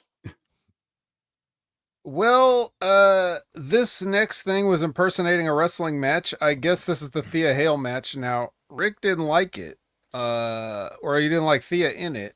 I don't like anything about it. Thea Hale versus Alba Fire. Rick, not a fan. Any other elaboration you want to give on this particular piece before we pitch over to Ray? I will put over the other side of this. Again, one of those things. I like how Fire has grown in her role there in the Hervis. I think she's adapted well there. I miss Piper though. I miss her being that compliment to that. But anytime you get me Chelsea Green out there involved in something, I'm all for it. They have a role. Anyway, Ray, your thoughts. During the entire match, I'm sitting here saying, God damn it. These two girls were so hot. And I'm not saying physically. I'm saying they were so important. So like they put together some great matches. Alba Fire, when I forgot, what was it, Vic Joseph that says she was known as the forever champion. Speaking about Alba Fire.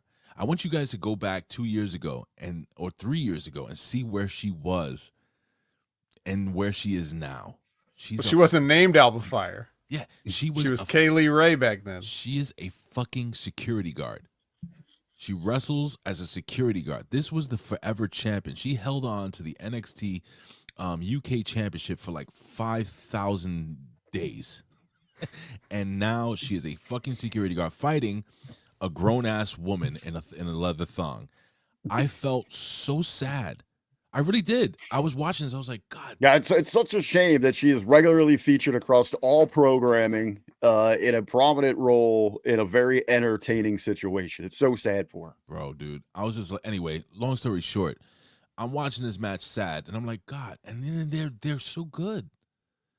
Like I'm like, yeah, Alba Fire reminds me of my first grade teacher that I hated, Miss Drapstowski. You will never be a paleontologist. She said I will never be a fucking paleontologist, dumb bitch. She was right.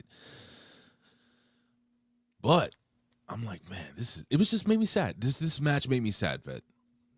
Yeah. Is that fair? It's more than fair. That's my review of the match. It made me sad. All right. Well, Thea Hale won with a roll-up. Which I'm cutting a lot of stuff out here because I don't care. But that's what happened. So Ricky Saints and Dark Paxum discuss what it's like to be a champion. You know, just a little talking shop among the champs. And then Progressive presents Blake Monroe. And I guess you guys can go back and check the tapes when we did this last week and Ray was like, who's the better half going to be? Is it going to be this? Is it going to be that? And I was like, well, it's going to be her, isn't it? She's going to interview herself. I didn't understand what you were going to say. I thought you were ribbing, like joking. No. I saw it coming a mile away, and that's exactly what they did. The good news, though, is that they didn't have music playing underneath this like they do for a lot of their corny interviews. Yeah, so... Yeah, they did the thing where Blake Monroe interviews her darker half is trying to say, hey, you gotta go to this place and you gotta do whatever it takes to be a champion and all this other stuff. It's just not the darker half, but it's from hell. It's Blake from hell. Before you guys get into this, I have a question. Dark Blake. I have a question. Is this something now? I don't know anything of Blake Monroe before NXT. I know she was is that what she was in AEW or on the Indies? Nope. So what is this? They just made this shit up now? Yep. So, oh no. So this is like a Broken Hardy scenario. That's what this is. This is WWE saying you're missing something. You can't just be a hot wrestler. Hold on. Oh you know how like they told Alba Fire, hey, put on this suit. You know, this is fucking hurting my brain. So stop laughing at me, Alexa. I could have been a fucking paleontologist. Yeah, he's only Ray. You're only a paleontologist because you chose not to be, not because someone told you couldn't be. You said, you know what? That's all right. Other people can do that. She ripped my picture of my dinosaur that I drew. Uncalled for. She said you will never be anything but a doorman in New York City. That's what I am. But I have a good pension. If she wasn't all mobbed up in the teachers union, you would have had her job. Well, I'm in a union too. Anyway, yeah, dude. I'm just befuddled as to what this is. It's the inner monologue, Rick, I'll brought to life. That we can all see. Yeah, right. We can see it. We can see the two of them. Rick, check this out. So as I'm sitting there watching this on my phone as the crackhead is smoking crack on the D train heading to Brooklyn, I'm like, I thought it was a different person at first. I swear to God, I was like, who is this fucking chick interviewing her? She's kind of cute. I swear to God, I said that. And I'm like, wait a second, this is the same fucking person. What are they doing here? Why are they doing this? Oh God, this is a broken universe type thing. And then I hear Vet saying they're using the technology where you can look into their dreams. Mm-hmm. I want to know about those crackheads on the train. Like, you've never seen their inner monologues. They're not having those conversations with themselves on the train. They do. And then contemplating their life's decisions and but all they're that. not two of them there. Yeah, there's just one. But I mean, there's more than one, but there's only one of each one. But in their mind, there is. Listen, here's the thing with the crackheads. I don't care if a crackhead has a conversation with themselves. It's when they start trying to conversate with you. That's where the stabbing happens. So, thank God for that. I didn't have to deal with that. Vet, I don't know what this is. I don't know what this was. I am confused. I don't know. I don't like it. Why can't, like you said, why can't she just be a hot fucking chick that can wrestle? I mean, her charisma is that she's English. What else do you need? Well, what sells better, Bet, than one sexy English accent, but two? I see where you're going with this, and I like it. Well, no. I strike all my previous criticisms from the record. Then she should have, then one of her British accents should have been the proper British accent. Others should have been like, listen, Governor, hey, Governor, you need to whip her ass, Governor, whatever the fuck. You're the one with like the old wart on her, the witchy. Hey, but for the situation, the scenario, yeah, pretty cheesy. The inner monologue stuff, just as lame when they were doing it with Bailey on Raw. Oh no, I forgot about that. So we've got those going on, but I think that she did for the content that she was given and how she pulled it off. I think she did pretty well. You know what? She did do a good job. As fucked as this is, she did it. She did. As cheesy as it is, she did a good job with it. She did a good job at the terrible thing. Yes. She put sprinkles on a lump of shit and she called it ice cream. Yes. Yeah. Mm-hmm. Well, this is what I always talk about, guys. When I'm talking about making lemonade, when I'm talking about making chicken salad, it's this. But really, there's no excuse why your ingredients are chicken shit and lemons. You are the WW fucking E. Why is everyone such a fucking idiot that works there? Who thought this weird artistic, like whatever film school dropout that thought that they could just like, and I'm sorry, it could be people I personally knew. If everybody's still working there that I think works there, but it's just so dumb. How would this even make sense in the context of anything other than some phony cinematic bullshit? Would we supposed to believe that NXT would just go along to give this person the resources to record interviews of themselves and they would actually help them do it? Do we think that Blake Monroe just set all this up herself because she's a technology wizard and she's a film school student? Because we know it's not really happening. We know there's not really two of her. So obviously its effects the same way you'd see in a movie. Cloning is real, Vet. Maybe we do have a whole warehouse. Well, then they better win the women's tag team championships from the Kabuki Warriors. Then hold on. Let me ask you this then.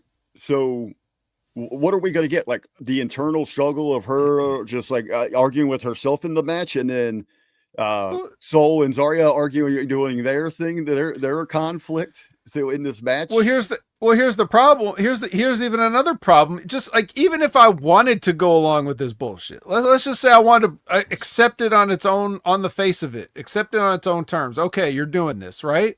Mm-hmm. Okay, the good Mariah May, aka Blake Monroe, wasn't even good. She was already a heel, right? So this is the healer heel, trying to. She's the devil on the devil's shoulder, the heel and the hellish heel. Yeah, this isn't even there is no conflict. She was already a cheating bitch, so how's she gonna be more of a cheating bitch? You can only cheat so much in pro wrestling. That it's not like she was like a paragon of virtue before. You didn't see the picture? You have to wear all black. See? Yeah. So do you need to conjure up? Do you need to physically conjure up an actual clone of yourself just to tell you to dress in black? Yeah. All right. Well, anyway, let's move on. We spent way more time on this than even they did. Wow. Oh, okay. Now you want to see some kung fu treachery.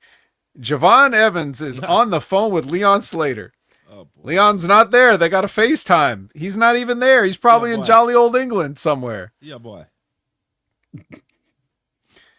Okay, now, all right. Sarah Schreiber interviews Jordan Grace. And the only thing I can positively say about this is that the content of this promo is how much Kalani sucks, so I can't argue with one single syllable of it. Can you? Either of you? No.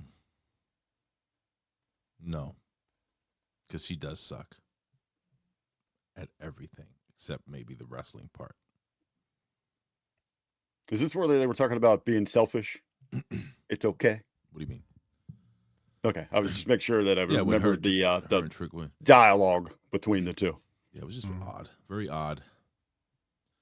She's an odd young lady. Everyone's odd. So Javon's in the ring, and he's talking about like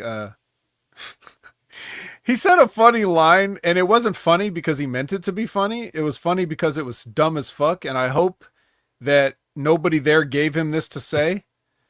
But he said, like, I wasn't like Madison Square Garden's been around since before I was born. And I was like, motherfucker, it's been around since everybody alive on earth was born. There's nobody here that's older than Madison Square Garden anymore. My father fought in Madison Square Garden when it was actually a square building. Right. And we know it's been different buildings, Ray, but it's still the Garden. Remember, the Garden was outdoors in dirt fields. It had a garden. That's when they used to fight bare knuckle boxing there. You know, bare knuckle boxing. Who was the champion back then? The black guy. Legit Dukes up. Jack Johnson. Jack Johnson fighting in Madison Square Garden. Round 113. Ding. Back when Dan Heffernan made his debut. Yes. Dancing one. Dan Heffernan. Yeah. Hey, what happened to Al Robinson? Number 2. I don't know. I'm worried. Oh shit, folks! It's been a while since we heard from Al Robinson. Can we do well, I'm serious. Can we do a wellness check on him? One day he just popped back up after being also gone for a long time. So I'm hoping he just pops back up again like he did that other time. All right, let's hope. Yeah. There's always. I knew there was something missing. Yeah. Number 2, Al Robinson. Number 2. So, so anyway. Javon uses that great NXT technology, that allows us to see Mariah May's inner monologue, allows us to see Apollo Crews and Wendy Chu's dreams, and all these other things that NXT does. And they have the amazing ability to take a phone call and like put the FaceTime up on the Tron. It's amazing. Listen, what's this guy? The pretty guy used to do that all the time. No, he didn't. He never did that. With the stick. I'm pretty sure that's brand new to Javon Evans. Yeah. He wasn't alive back then, Ray. Yeah, he wasn't even alive back then. He might not have been, actually. That says when Tyler Breeze was around, he might not have actually been born yet. But Yeah, so they're going to get a tag team title shot at Dark State. And then Dark State, they hear their name and they appear. So they come out and they each have a microphone, which is ill-advised. And except for Sugars. Well, yeah. Well, the ill-advised part is that everybody has a microphone. Right, but Saquon Sugars, when he talks, it's just different than everyone else. Yeah, he says cool things like "we're gonna play the ones" or whatever. We'll play the ones, bruh. Whatever he says. I just like the way he talks, man. He's awesome. He's a cool guy. We need to get him away from this. He's got that jive. Oh, come on, that's fucking racist. Jive. Ugh. So anyway, but it turns out, boys, that this was all a ruse. We got him. Come on, we got him. The jive was here with Leon and Javon because 2 against 1, 2 against 4. Leon Slater is in the building. Oh shit. Yeah. Got him. Got him. Yeah. And then they run in, and then yes, like you said, Ray, 2v4. The Dark State had no chance. They were beaten up and dived upon. What'd you guys think about him giving it away? Like, come on, we got him before he's like anywhere near the ring. And then as you guys said, my first thought was, okay, you still have the numbers games. Just beat the shit out of the 2 of them. Right. Well, we've learned that they can't couldn't beat up 50-year-old Hardy Boys. So what chance do they have against people that haven't even been, were born post MSG? You're right. It's a sad state of affairs all around. This definitely could have been written by AI. I would have rather get Allen Iverson to write this show. Like if you just grabbed him out of whatever he was doing and said, "Can you write and format a wrestling show, please?" It couldn't have been much worse. Allen Iverson, one of the very few non-New York Knicks jerseys that I owned. The 76ers. And Charles Barkley, another one, the Philadelphia Suns jersey I've owned. And I have that too. And the Toronto Raptors Vince Carter jersey I owned. Those are the only 3 non-Knicks jerseys I've ever owned in my life. That's too many jerseys for a grown man. Oh, that's fair. I mean, I wasn't a grown man back then. Oh, well, anyway, speaking of not grown, Kalani interrupts Trick doing Stevie Richards Fitness. You never do that. To just be terrible. She was awful. That's all she did, was be terrible. And I don't know if I'm missing something here because my notes go from this where Kalani walks up to Trick doing Stevie Richards Fitness and, completely ruins everything. Mm-hmm. And then the next thing I have is the last man standing match. No, so I can take over from here if you want. Okay, please, because I have a gap in my notes. All right, so what we got here, we come back from the John Cena documentary gimmick. Mm-hmm. So they're going to be doing the John Cena sit-down conversation documentary thing. You know what's weird about that, though? What's that? He's talking about how it was in California that he saw the wrestling ring and made him, that he was going to do this forever. Right, so, like, all the years of, like, his dad being a promoter and being around wrestling didn't have anything to do with that? It was that moment through the window. But, yeah, that Rick was Bassman. bullshit. That was bullshit. And also on top of that, he was going to join the military. Marines. He was going to be all that he could be. He made it eventually. Yeah. What is this? I own a Ray Crew jersey. Just to let girls know I don't play around. Well, fuck it, Steve. Steve's the man. You are the man.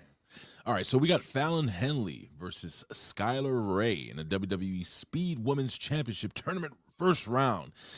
And Fallon Henley wins with a famouser. So before that, they had like this whole thing where they showed Skylar Raye and she's throwing MMA punches. She's so fucking tough and cool and shit. And she comes out looking like a cheerleader that knows how to wrestle, I guess. I don't know what the hell this gimmick is. She has little pom-poms she gives to the fans. Yeah, Skylar Raye, who? I don't know. But she wrestled pretty good. But Fallon Henley goes over, and she goes over, let me see, with less than 90 seconds left.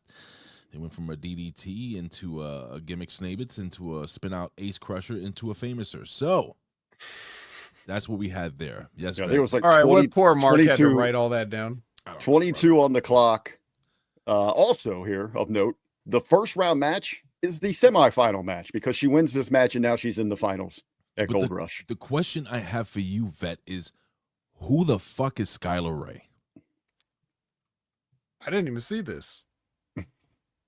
Well, did you see this? Jasper Troy cuts a promo outside about how he's shutting folks down. And everybody in NXT is going to feel the heat. Then he took his fucking chains. And Did he go shing, shing, shing? He did. Ching, ching, ching, ching. Darkseid comes out of the building yelling about how everybody's going to take Javon Evans. They're going to take Javon Evans out next week. Bruh. That was... Why wait? Aren't you anarchists? Yeah, they are. Well, back from commercial break, we get Fatal Influence, and they're walking backstage talking about talking up the Fallon Henley success. Lainey Reed says, with both of them having titles, she knows exactly what she needs to do. And they're like, oh, okay. And she walks off. So Lainey Reed with some side work. Watch out, Evolve. We jump into Josh Briggs versus Tavion Heights. Did you watch this?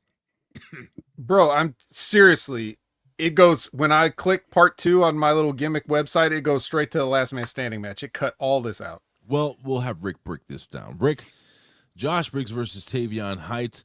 Tavion Heights, shocker, wins with a wrestling hold. Not a fucking ankle lock like every wrestler does, like Kurt Angle. He now does what looks to be like he puts the wrestler in a chicken, like a reverse chicken wing, and he goes belly to belly. His finisher now looks to be a belly-to-belly suplex. Josh Briggs, he fought hard. He does what he does. And again, I will go back and, Rick, I will say this every time Josh Briggs is in the ring, it's a decent match. It's a pretty good match. It's just something stuck out to me, Vet and Rick, and I'm going to let you guys talk about this. During this match, Booker T said something I think he wasn't supposed to say because it was no sold by Vic Joseph. And I'm going to paraphrase what he said. He goes, Josh Briggs has been around for a long time, a real long time. And he basically alluded to the fact that he doesn't have, and I quote, much time left to prove himself. He needs this win, which makes me, Rick, believe that much like me and Vet have been saying, Josh Briggs is going to be let go by 2026. Your thoughts on this match? Tavion Heights goes over clean with a belly-to-belly suplex.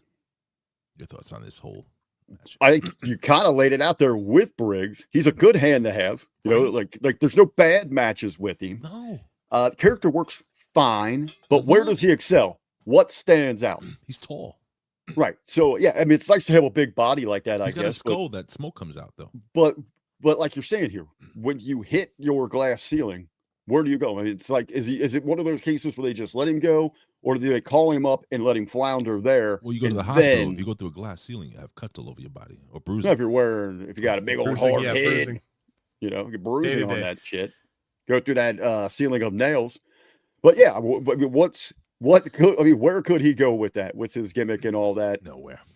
What is it, like a Trevor Murdoch on the main roster? Goes out for a little bit, looks tough, and then he's faded within a month. And they should have never split up that tag team. Him and Mullet Kid should have stayed a tag team because that worked. Yeah, it worked together there. But like they do so often, they can't book tag teams anywhere. There's no importance, no value in that aspect of it. You know, where do they just hold on? Breaking news: Josh Briggs just opened up a GoFundMe, but it's predated to 2026. Hard times. Maybe that's the charity that Holland's donating to. One can only hope. The Futured Endeavored charity. So what'd you think of Tavion Heights during this match? I haven't really got to see a lot of him. I like him. I think there's money on that. Yes, there's a lot of markability. He's got a good look, unique. And as you said, I mean, with that legit background, let's utilize that. Just don't play the same trope. Oh, it's an Olympic guy. He's got to be Kurt Angle. No, let's do something a little unique with it. And I like the clothes there that you're talking about. Elizabeth asked, where did Mullet Guy go? He's on Evolve. Yeah, he's with he's in a culling. Did they kick him out? I forget. I think he's out of that. Yeah, I thought they kicked him down to Evolve. Yeah, devolved. Briggs has a vest though. Lab Rat says. Yeah, you're right. You know who also is equally tall and useless right now that could just get replaced by Josh Briggs? Ava Rain. I mean, no, but like more in Josh Briggs is like Ava Rain. No. Oh. So you want him to be the GM? Is that what you're saying? Oh. GM Briggs. No. Sounds better than No, we could save a ton of money if we just cut Damian Priest right now and put another tall guy that can kind of do stuff in a match that has nothing going on. You mean fat Damian Priest? Fat Damian Priest. He's getting fat again. Yeah. Maybe he's getting depressed like Gigi Dola was. Because everybody keeps in the locker room keeps saying, "Hey, try." What is going on here? Bro, Damian Priest has opened up a GoFundMe now. Damn. Word travels fast in this business. Anyway, boys, let's move on real quick. Got people tossing fireballs at him, all sorts of shit. Let's move on real quick. We got Ava Raines, who begs. She begs Miles Bourne not to interfere tonight. But Miles Bourne's like, well, Ava, he has a receipt coming. I said, excuse me? And she's like looking at him. He's like, yeah, he's going to get a receipt. When did we start using the receipt word on wrestling TV? Is that new or? It's somewhat new. I mean, I'm sure a bunch of people said it in AEW and stuff, but also maybe Cody. I'm sure Cody and one of his smug. Hey, I'm a cool guy just like you. Insider terms promos may have. Is that from the Rajah Jackson sort of thing? When the receipt became, everyone talk about them receipts in wrestling. Well, are they trying to normalize receipt just because of that? Like reverse engineer the. Save your receipts because it's audit season. Ren Sinclair and Kendall Gray put their minds together, which is not much, when Laney Reed rolls up and slaps the living hell out of Kendall Gray. And if you don't know who Kendall Gray is, she is the Evolve Women's Championship. They brawl, and the referees swarm and pull them apart. Ricky, your thoughts on this? I just like how they just mosey into the GM's office, don't even address Ava, just started having their own conversation right there. This is what I was talking about at the top of the show where they're like, mind melt. They're trying to rub their heads together to come up with their plan. And yeah, the other girl just comes in and just slaps the shit out of her, which she no-sells, and immediately just takes her down. Double legs her. Well, I think I can hand this over to the vet now for the main event of the evening. Did Kendall Gray have her belt? She did. Yes. Okay. She did. Just want to make sure. Everybody carries their belts around everywhere they go. They usually when they have the little rolling cart things, what do they call them? A little luggage. They have like a little.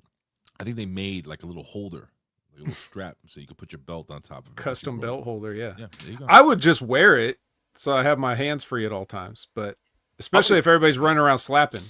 Wear it under your shirt just to fuck with the security. Yeah. Oh, this? I don't know what's setting off that alarm. Oh, I'm the speed champ, buddy. I just want to put over Akata Blue here. He says, let me tell you something, brother. This group, these hosts of have made what was a disaster of 2025 in wrestling enjoyable. Many thanks. He gets it, vet. Yeah. It's all about us. Because I don't know and we have an unimaginably difficult time trying to provide this entertainment for you. So if you could please just open your heart and wallet. Go ahead, Rick. Compliments don't pay the bills around here. Super chats do, and we are facing looming doom. Listen, we're opening a GoFundMe. This is the hardest time of our existence. No, but I'm not laughing. I'm not laughing. I know. I'm not laughing. Listen, I don't know if you guys understand how fucking hard it is for me on a personal level. And I know Vet who works and he comes off of work to talk about this shit. Me, I get off. I'm on the train at 1 a.m. watching this shit, sucking in the smoke of the crackhead that's 4 seats away from me. Who's having an inner monologue. Crack smoke. And then 3 seats down, I have an illegal who's farting nonstop. It is disgusting. But we do it because we love you guys. That's all. That's the only reason. And Super Chats. That's the only reason. And GoFundMe's that we do this. So I'm glad we made 2025 a little more bearable for you guys, man. We love you. Akata Blue, all you guys in the chat. Thank you. Go ahead, Vet. For Say. $7.59. I can get another Whopper. What? Well, actually, Ray, I've got some good news. Oh no.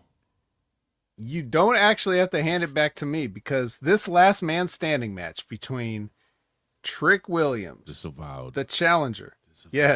yes, Ricky Saints Man Jones, they open. The guy is holding a kendo stick at the start of this match, and I just go, oh, thank God. So I basically missed half this entire show. I don't even know what happened in this. I will say this before you talk about the match itself. I believe that at the very, very tail end of the program, a very suspiciously familiar silhouette was seen and some music.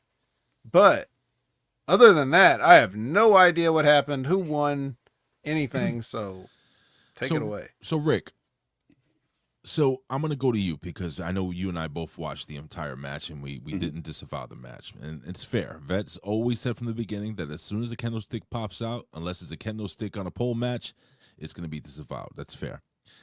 So we'll take the reins here. And listen, these guys beat the shit out of each other. They were focusing on Ricky Saints' midsection that was taped up, and there was a lot of attacks. Now, what I did notice is something here, and Vet, you might want to hear this. On 2 occasions, the referee admonished Ricky Saints, and he also admonished Trick Williams. What am I talking? That's a good word. I like admonished. Well, use that more. Admonished me. Anyway, you know what I'm talking about, Rick? Anyway, so admonished. That's a podcast I listen to. Anyway, so Ricky Saints forgot what the fuck company he worked for, and he took the lid of the garbage can and hit Trick Williams right over the fucking head with it. Yeah. And the referee, you could audibly hear the referee, Ricky, watch the head, watch the head, watch the head. And then, I don't think Trick was happy with that. You could see a look on his face. About 2 or 3 minutes later, Trick Williams takes the garbage can and fucking hits Ricky Saints over the head with the garbage can. And you can audibly, and you're not supposed to hear this. The referee's like, Trick, not the head. Watch the head. Not the head, boys, not the head. So it was a receipt in match to tie everything together in a nice bow. At the end of the match, I had a problem, Rick, because it's a last man standing match, right? Usually, when the guy gets to one knee, doesn't the referee usually stop the count? Yeah, I thought it was like just a weird finish.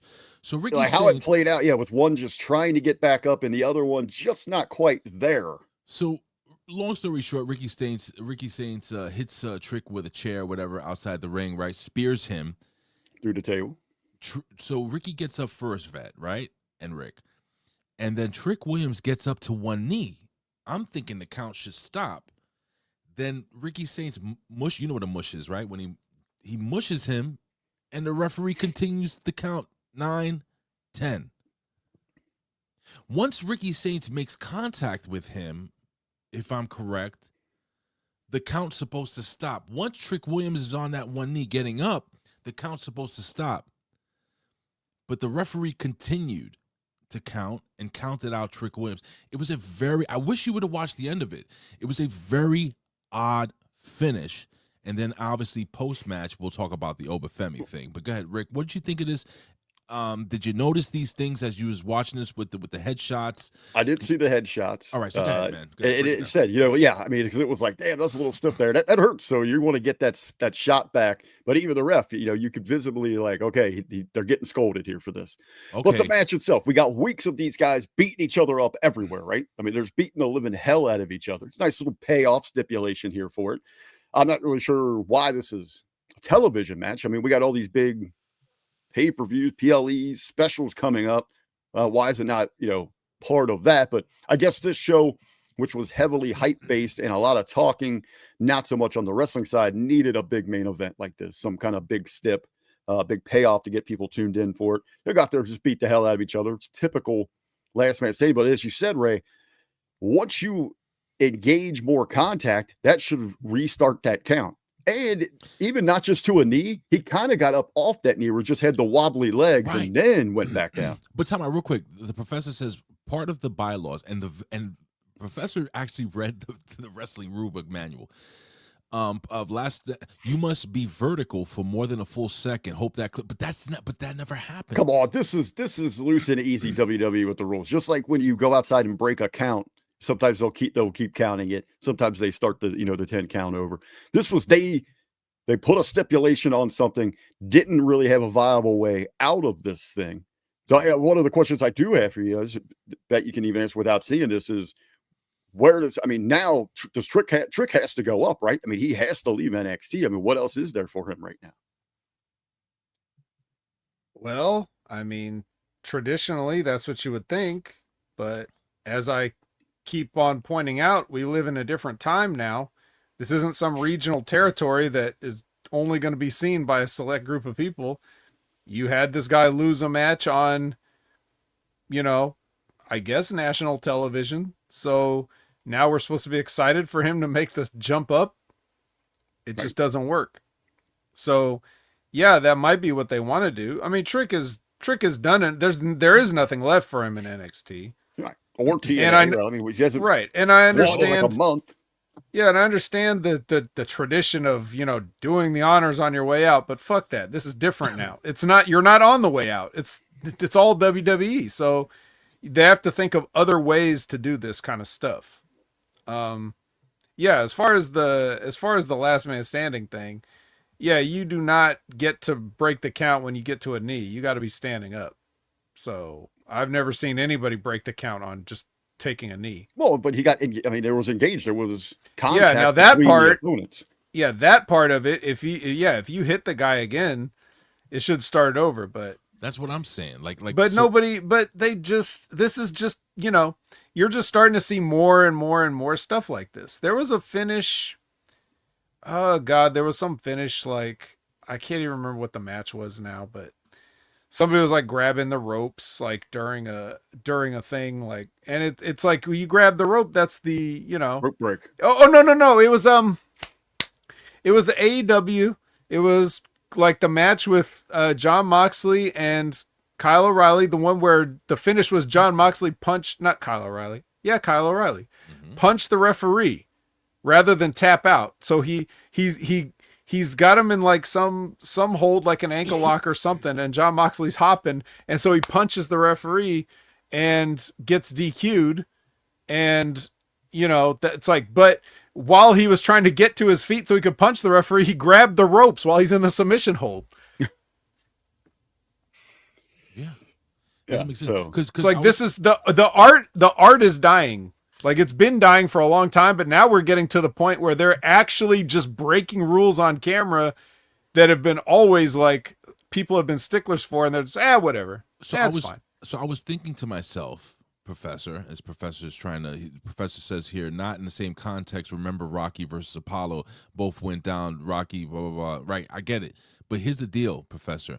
So then what I would do is, I would just, when I knock the wrestler down, right, I would grab a fucking chair, right? And just as the wrestler's getting up around 8, I'll just fucking hit him with the chair. And the referee continues the count to 10. Yeah, shouldn't every last man standing match ever have been won that way? If that's the case? So I know we're What's the worst last man standing finish that you guys remember? This. This shit sucks.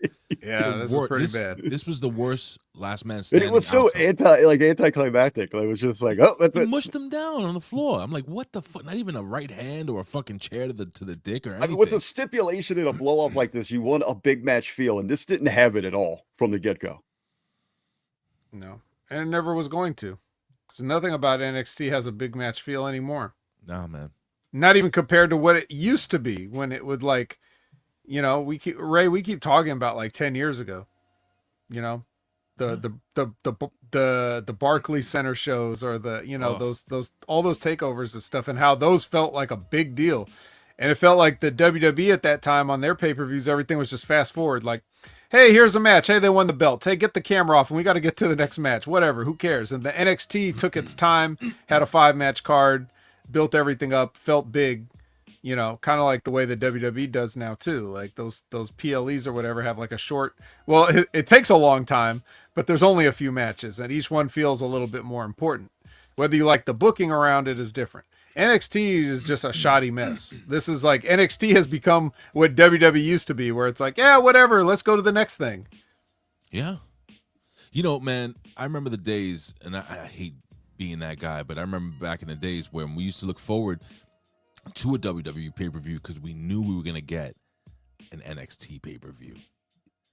Right?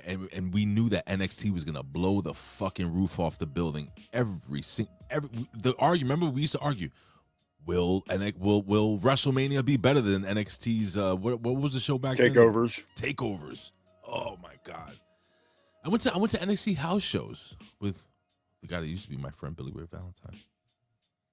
Those days are gone. They're gone. Hey, speaking of Billy Ray Valentine, I got a gift from him. Did you see it? No. He sent me this. You didn't see this? Oh, that what is it?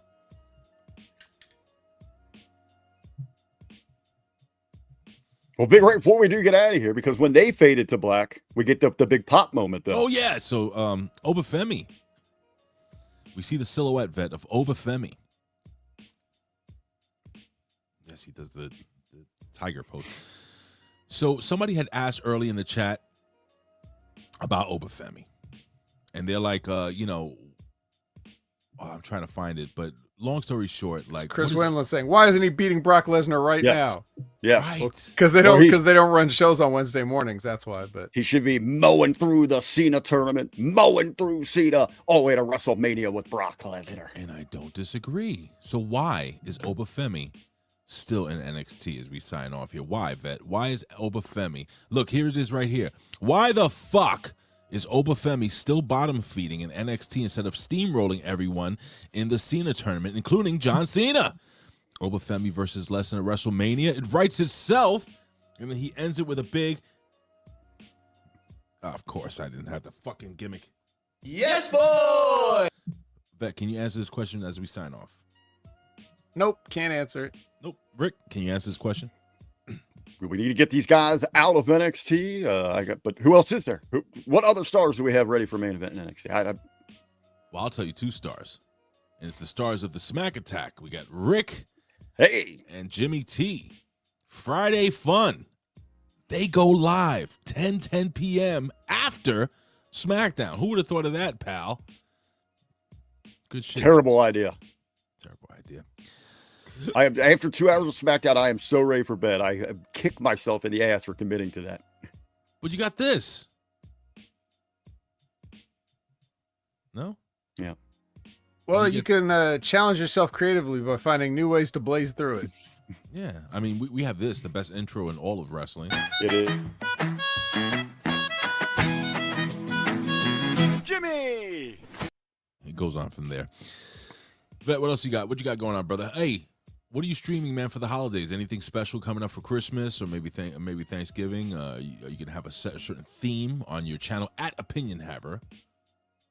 Probably not.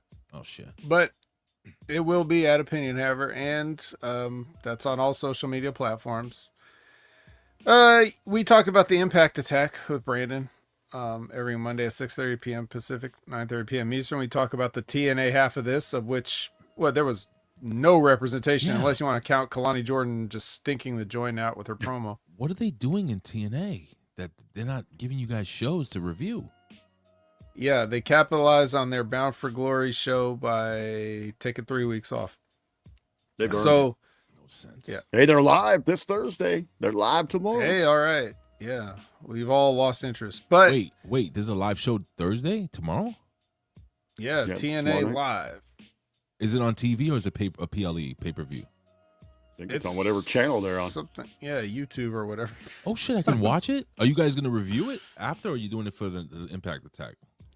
Are you kidding? Well, why the hell would I watch a live TNA and then why would I go on right after and review it?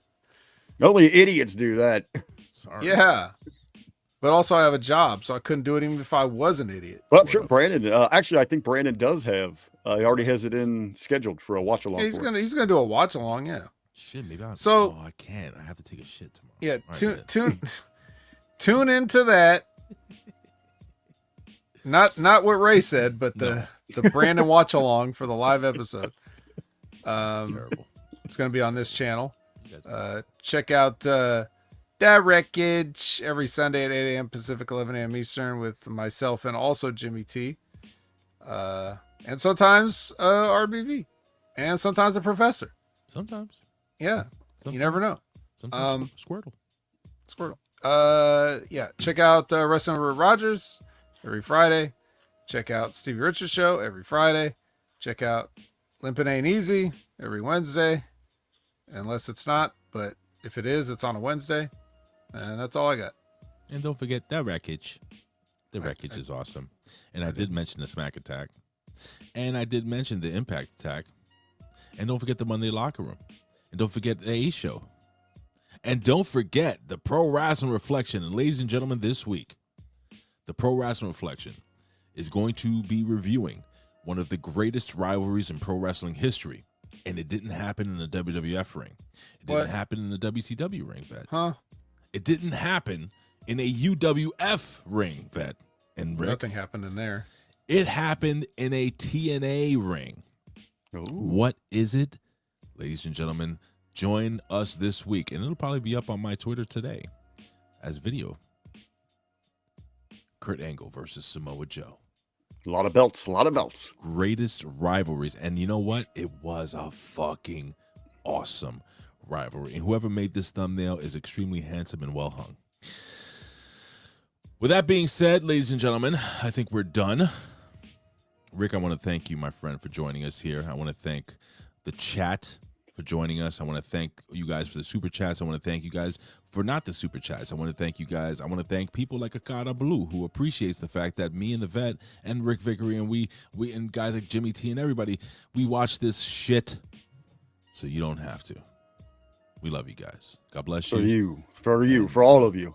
I'm going to call Big Vito because he's going to put over how cool he was on that show and how he cursed out the cocaine wrestler. With that being said, folks, God bless. Cocaine is going to need he just lost his job, so he just got fired. He's going through unimaginable hardships, and he's got a habit. GoFundMe. Dude, you can't just GoFundMe just came up for the that. cocaine wrestler. What happened? You can't just fire people for that. He's got to go through like rehab and all that stuff. Hey, Rick, haven't you gotten fired in a bathroom here and there? Fire him up, baby. I never got fired in the middle of taking a leak. Just saying. Anyway, bye, guys. We love you. It's like missionary position every single night. This is the Hustler Rip Rogers. Yeah, it's fucking me. Yeah, and listen to the fucking Hamin Media Group. That's Ben Hamin Media Group from Rip Rogers. Go get him and go fuck yourself.